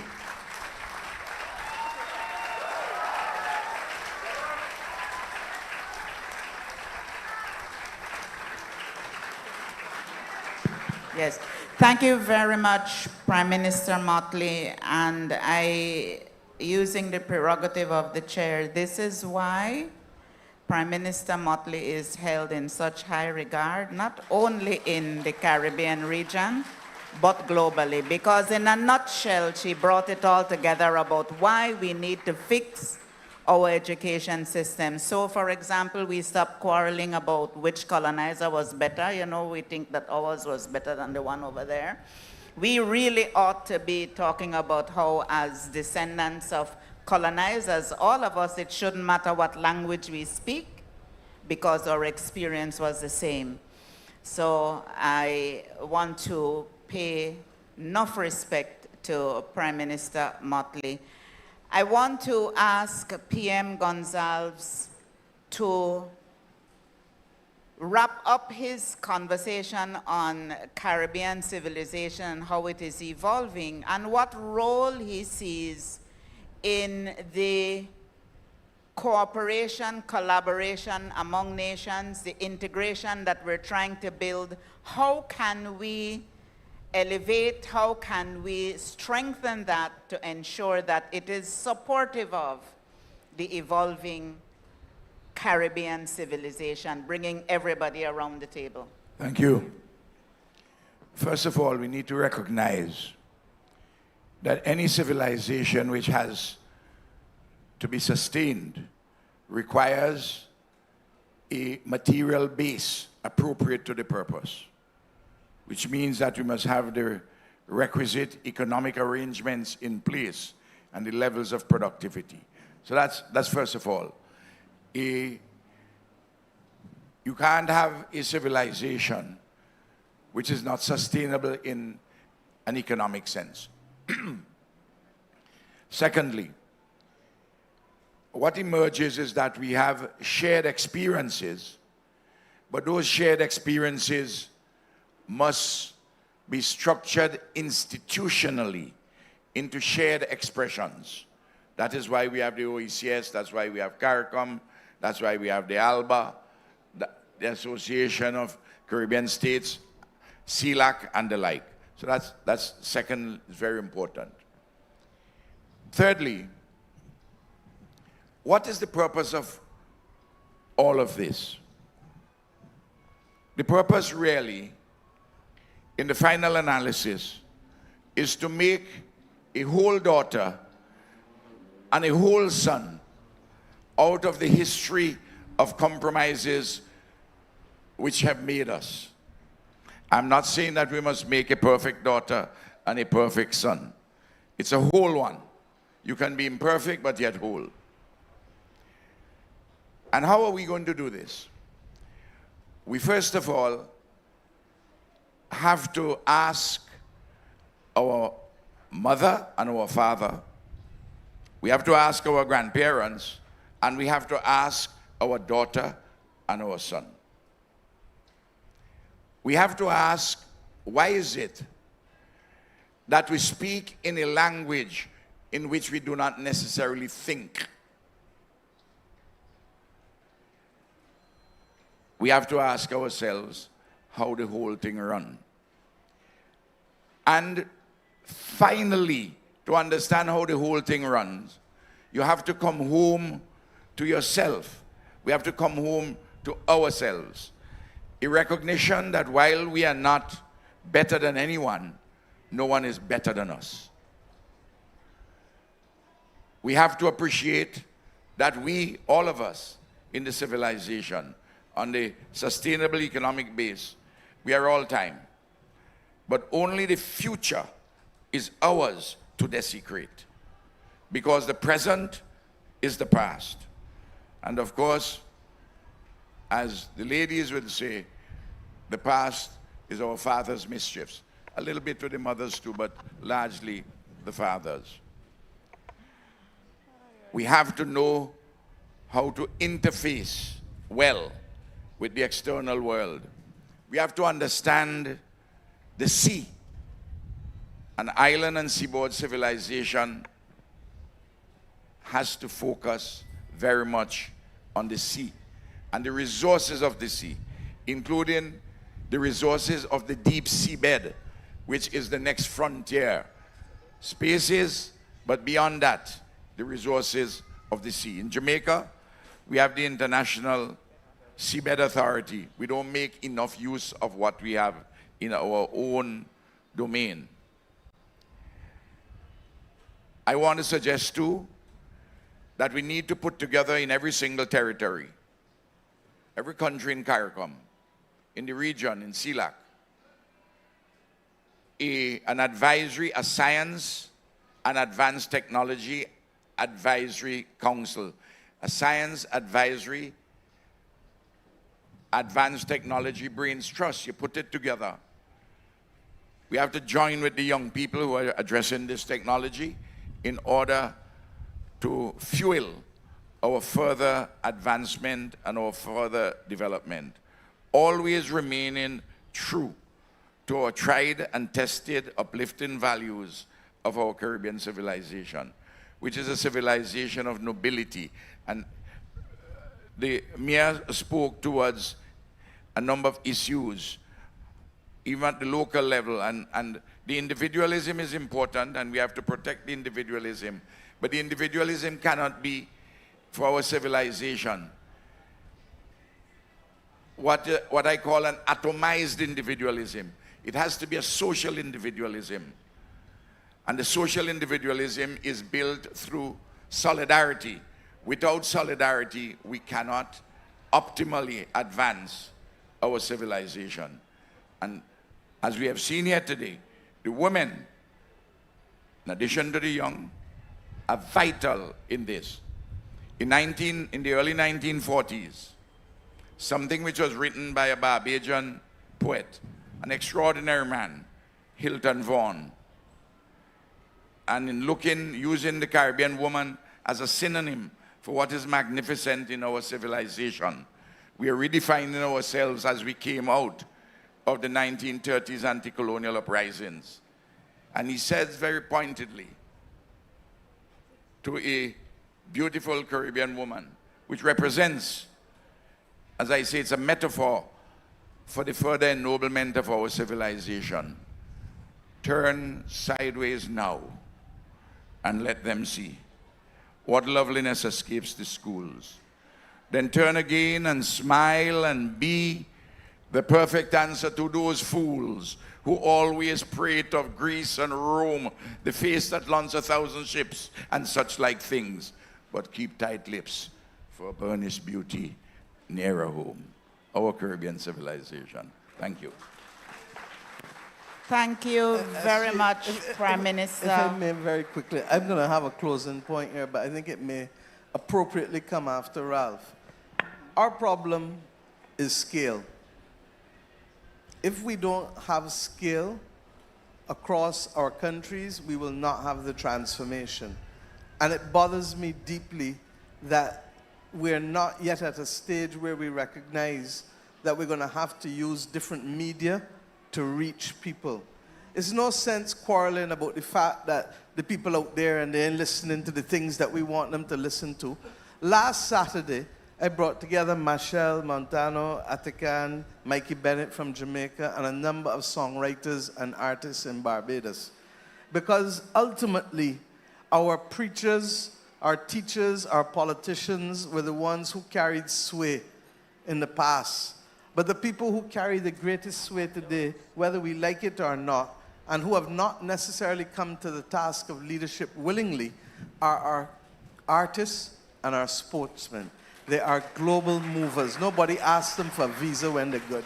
They're allowed to move. I believe that we are not using them sufficiently in this Caribbean civilization. And Akeem said it at the beginning in his wonderful spoken word. To be able to get into the schools, I want to salute the students of Grantley Adams Memorial, of Springer Memorial and Queen's College, who are all here this morning, and Harrison College. And I want to be able to salute the 300 or so young people from the region who came in on the Prime Minister's Jamboree for Carifesta, because they just become part and parcel of the army to be able to bring the rest of Caribbean people along. We have to have scale. And people may say many things about Fidel, but Fidel articulated a clear pathway for the civilization of the Cuban people. Where Cuba has fallen, as Ralph made the point, you can't have a successful civilization if your economy is being undermined. So that the process of education is not where they faltered.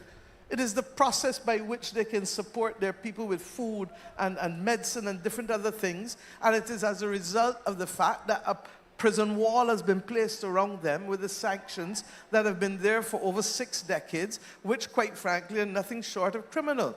Now we can speak of the modern things today, and I've spoken about the genocide in Israel. I've spoken about the absence of attention on Sudan while focusing on Ukraine. I've spoken this morning about the need to make sure that the Caribbean does not become the next theater. But the reality of what is happening in Cuba is still before our very eyes, and it is wrong. Now, we, however, have to make sure that we don't lose our way.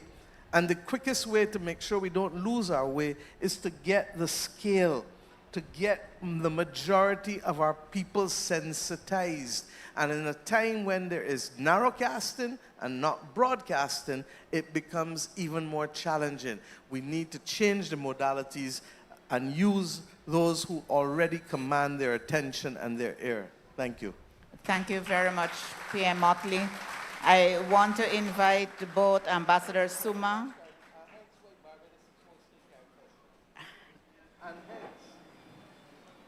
And this is why Barbados is hosting Carifesta and building out the heritage economy and doing all of the things. There will be economic benefits, but more than the economic benefits, it is about trying to get scale in the mental emancipation of our region.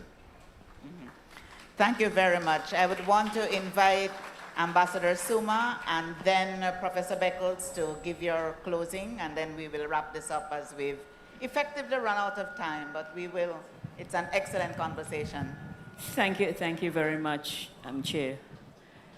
One of the challenges that we face comes from the fact that we don't see ourselves as a collective. And we continue to allow those on the outside not to view us as a collective. In fact, at the various tables that I sit within the United Nations, they have refused to accept that people of African descent are a collective. And we have to fight for that because, yes, we are individuals, but we are also a collective. And that is what will help us to develop our Caribbean civilization. I am an ardent pan-Caribbeanist. My family comes from everywhere, like prime ministers in the Caribbean. My nieces and nephews are married to every different people in the region. When we have a family reunion, it is like a CARICOM government meeting. So I am an ardent pan-Caribbeanist. And it tells me also that we cannot build on our notions of a global Africa, which is what we are part of, without consolidating who we are as a people in the Caribbean. We can have that reconnection, but to make it sustainable, we must understand who we are as a Caribbean people. And so let me thank everybody for this opportunity to be on this esteemed panel, Prime Minister especially, and I look forward to us continuing this conversation with the people as we go along. Thank you. Thank you very much. Professor Beckles. Thank you, Madam Chair. The one element I wish I could have opined upon as a part of Caribbean civilization is the issue of our multi-plural, multiracial, multicultural civilization. And additionally, cricket. Yes. Because Prime Minister Motley mentioned the 1661 Slave Code, as the British called it, where the Parliament of Barbados, in that building over there, had a special session and came up with a law that said the following: from here on in, all Africans arriving on this island shall be deemed as property, chattel, and real estate for those who have purchased them and for their heirs indefinitely. That was the law. That law was then passed through almost every other colony in this hemisphere, but it was conceptualized and legislated in that building. That African people are not human beings. They are property. And they shall be subject to all the features of property.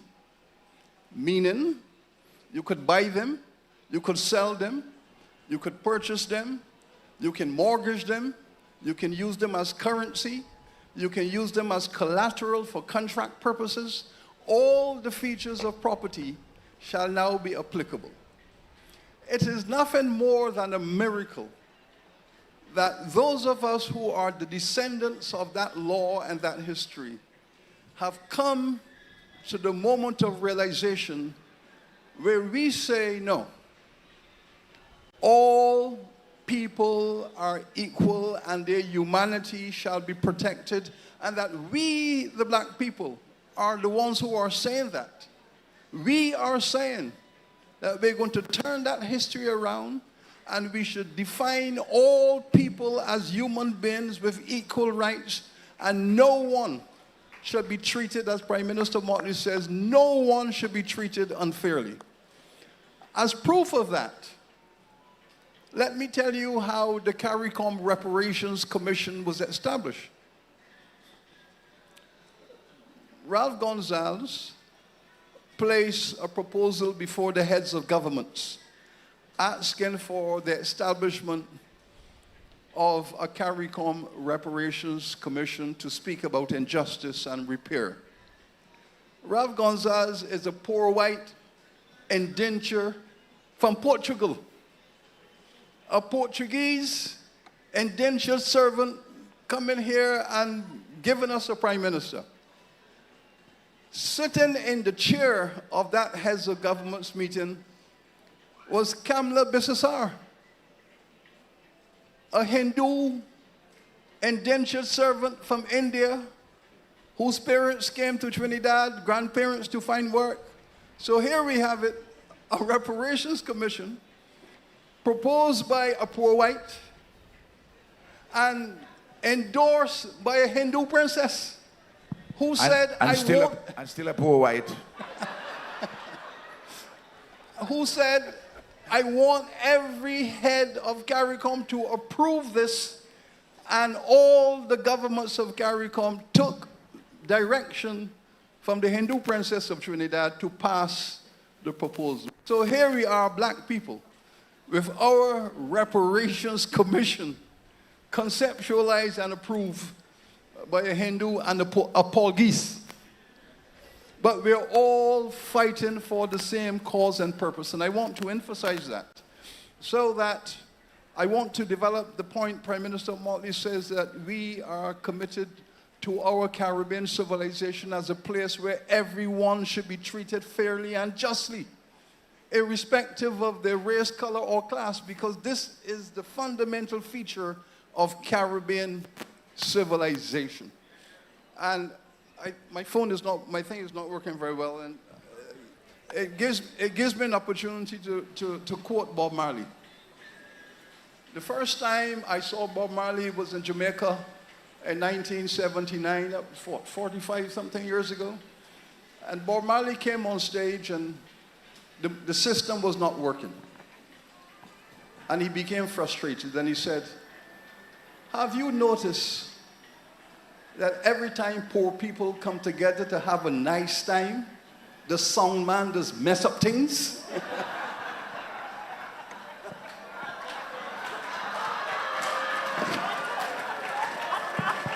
I must defend them. Even though I heckle them all, I must defend them. They have done a fantastic job, and I want to thank them.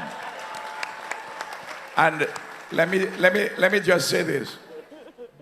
I hope you very much appreciate that the category poor white is not an ethnic concept, it's a sociological and social concept. Because if you look in the birth certificates from the period of the 19th century, they used to put ethnicity. They had white. They had Portuguese or Madeiran. They had Coolie. They had Negro or earlier nigger. They had mix. It's amazing what we all had to go through, you know. But we have gone through all of it. And we have come out where we are among the best run nations in the entire world. As an integrated whole, as a creolized people with either high or very high levels of human development. We ain't do too bad at all. And sometimes we beat up on ourselves. But I think this is the time at CARIFESTA that we must celebrate what we have. That's true. And lift it higher.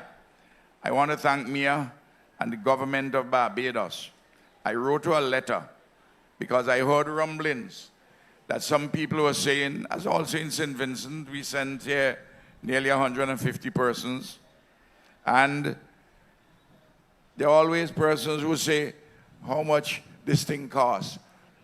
Why you didn't use the money for the poor? Yes. Well, you know, Mia, there was a feast. We ain't talking the civilization, we're talking about the civilization and CARIFESTA together. There was a feast 2 days. A meeting 2 days before the Feast of the Unleavened Bread. This is a Jewish festival, just like we have a festival here. Christ was at Bethany, at the home of Simon the leper. The disciples were gathered there. A lady turned up with an alabaster box. That's Mia. She turned up with an alabaster box, and inside of it were expensive perfumes. And she chose to anoint Christ with the perfumes. Now, there's a man, Judas, who was there. And Judas led the battle against this woman and said, listen, this thing is a whole year's man's wages for this thing. And you come in and waste it, it should have been given to the poor. And Christ reproached those who are speaking like that and said, the poor you would always have with you. And you can do something about it. But for the moment, let us show some love, which is what we are showing here for one another. And chapter 14 of the book of Mark ended, and Judas Iscariot left and went to see the high priest Caiaphas in a conspiracy to kill Christ, for which he received 30 pieces of silver. So anytime you hear somebody want to stop us celebrating our civilization and our culture, remember that. And remember Judas. Thank you very much. And SG, may I say, as I hand over to you, we experienced that when we chose to remove a derelict NIS building from this site and to relocate the Barbados Fire Service.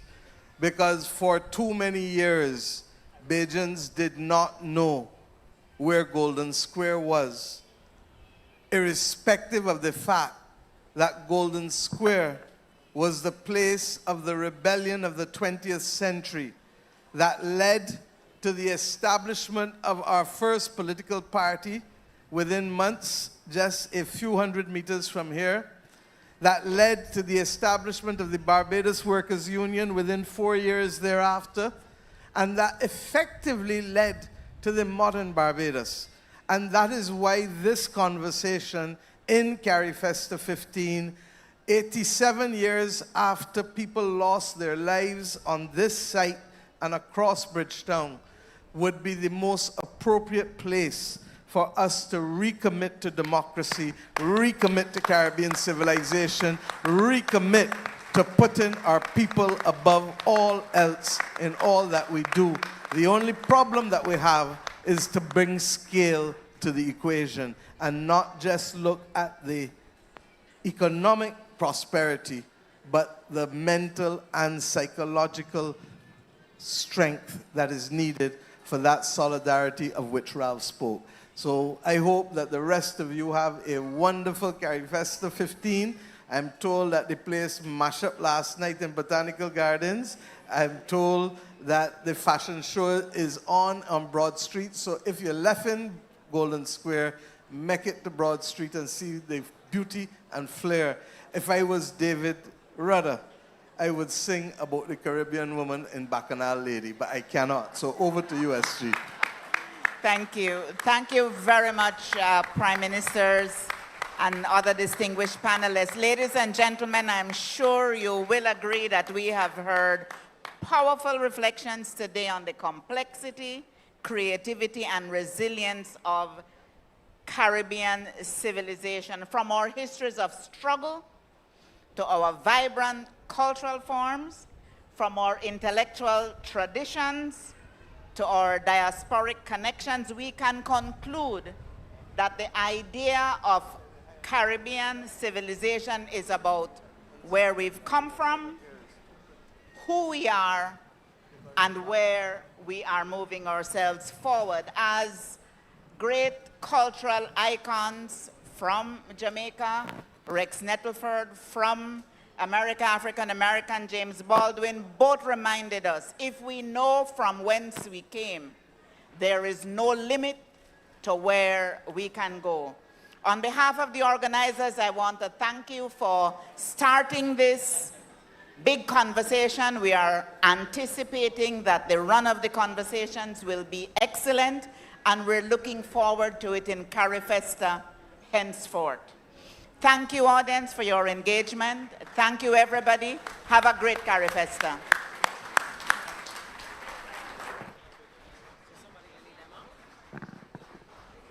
Ladies and gentlemen, another big round of applause for the Honorable Mia Amor Motley, the Prime Minister of Barbados, Dr. Ralph Gonzalez, Prime Minister of St. Vincent and the Grenadines, Dr. June Suma, a historian and diplomat, Sir Hilary Beckles, the Vice Chancellor of the UWI, and our moderator, Her Excellency Dr. Carla Barnett, Secretary General of CARICOM. Since the start of this event, a number of cabinet ministers and ministers of government of Barbados have joined us, and we want to acknowledge them. Let's give them a round of applause. Just letting you know that the Grand Market opens this evening at 7 p.m., so head on down to the Carifesta Village in Waterford. That's where we're going to kick things off. And then you can join us for Bermuda Night. That's happening at 7 p.m. right here at Golden Square. It is free and full of island vibes, so come on down to Bermuda Night tonight at 7 p.m. right here at Golden Square, Freedom Park. And you can rise with the sun tomorrow morning for the Holy Train, featuring Jonathan Butler, gospel artist. It's going to be a powerful sunrise experience starting at 6 a.m. at the Carifesta Village and Grand Market in Waterford. I now introduce Mahalia Cummins. She's going to give us a beautiful rendition of Big Love, Eternal Summer, and Let It Go.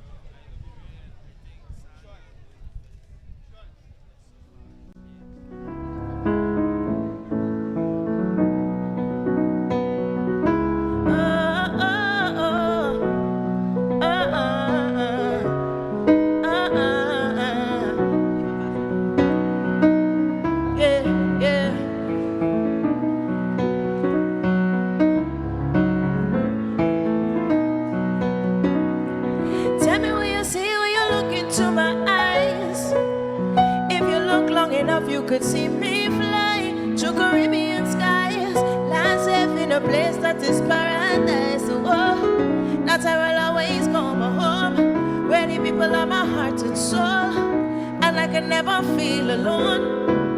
And every time that I go away, so excited every time that I hear your name. Barbados, my heart just belong there. My heart just belong there. Break down any wall, any barricade, for another homeland I will never trade. Barbados, my heart just belong there. Little island, big, big love that will never go away. Never go away. Little island, big, big love that will never go away. Never go away. Tell me will you hear when you listen to my voice. The heartbeats of a people you can't destroy. No, we can't destroy. Let me tell you, Barbados, on my heart burn like a flame for you. Go anywhere, I will always return to you. Yeah, yeah, listen here to me. All my love, you will always be dear to me. All my life, every time that I go, excited every time that I hear your name. Barbados, my heart just belong there. My heart just belong there. Break down any wall, any barricade, for another homeland I will never trade. Barbados, my heart just belong there. A little island, big, big love that will never go away.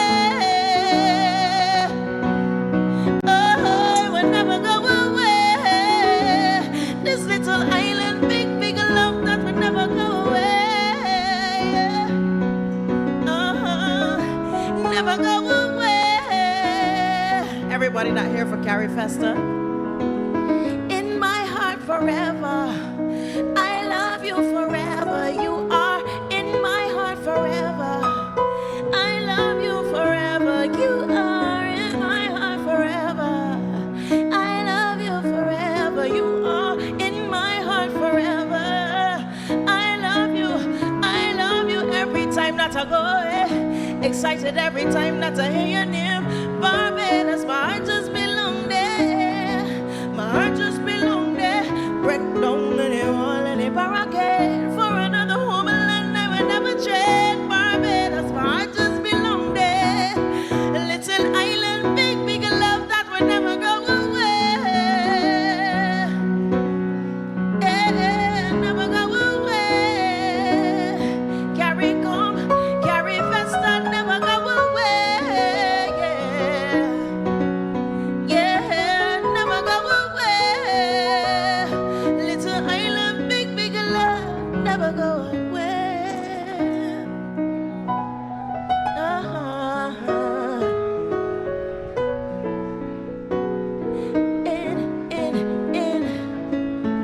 In my heart forever, I love you forever.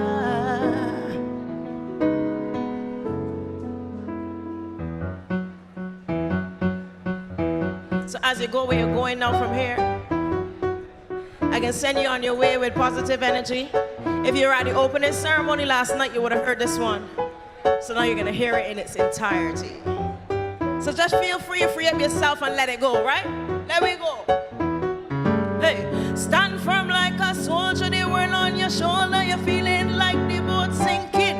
March out, no time to hesitate, got to open the gate, it's time to stop thinking. You can be who you wanna be, fly like the birds and the bees. One bad mind philosophy, bounce and shock out, let me see. Woo! Don't you know when the stakes are high, you still get low, yeah. And don't you know when the chips are down, you still let go, yeah.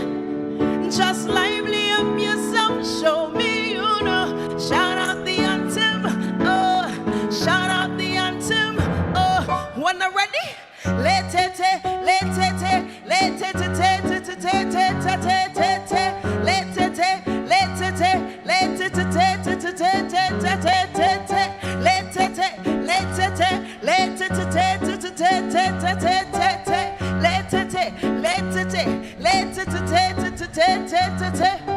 lift up, I said you gotta rip up, flip up. See the people out there, tear the strip up, never trip up. Gotta put your cup up, walk up.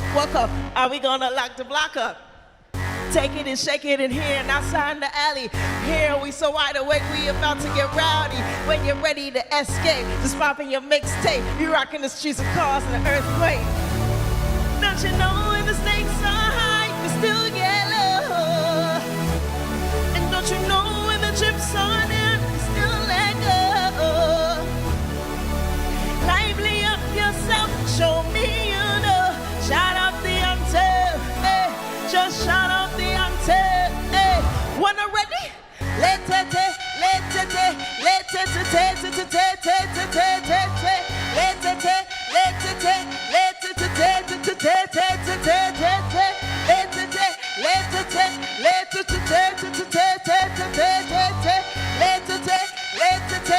let me do it, Carrie Pastor. Original swing, it's such a beautiful thing. No imitation. Do whatever you want. We do whatever we want, no limitation. No, we don't care if you just want to dance. We know that this could be our last chance. Bounce to the groove, ready to move. Time to decide if you win or you lose. Don't you know when the stakes are high, you still get low. Don't you know when the chips are down, you still let go. Just lively up yourself, show me you know. Shout out the anthem, oh, just shout out the anthem. Last time, when I'm ready, let it, let it, let it, let it, let it, let it, let it, let it, let it,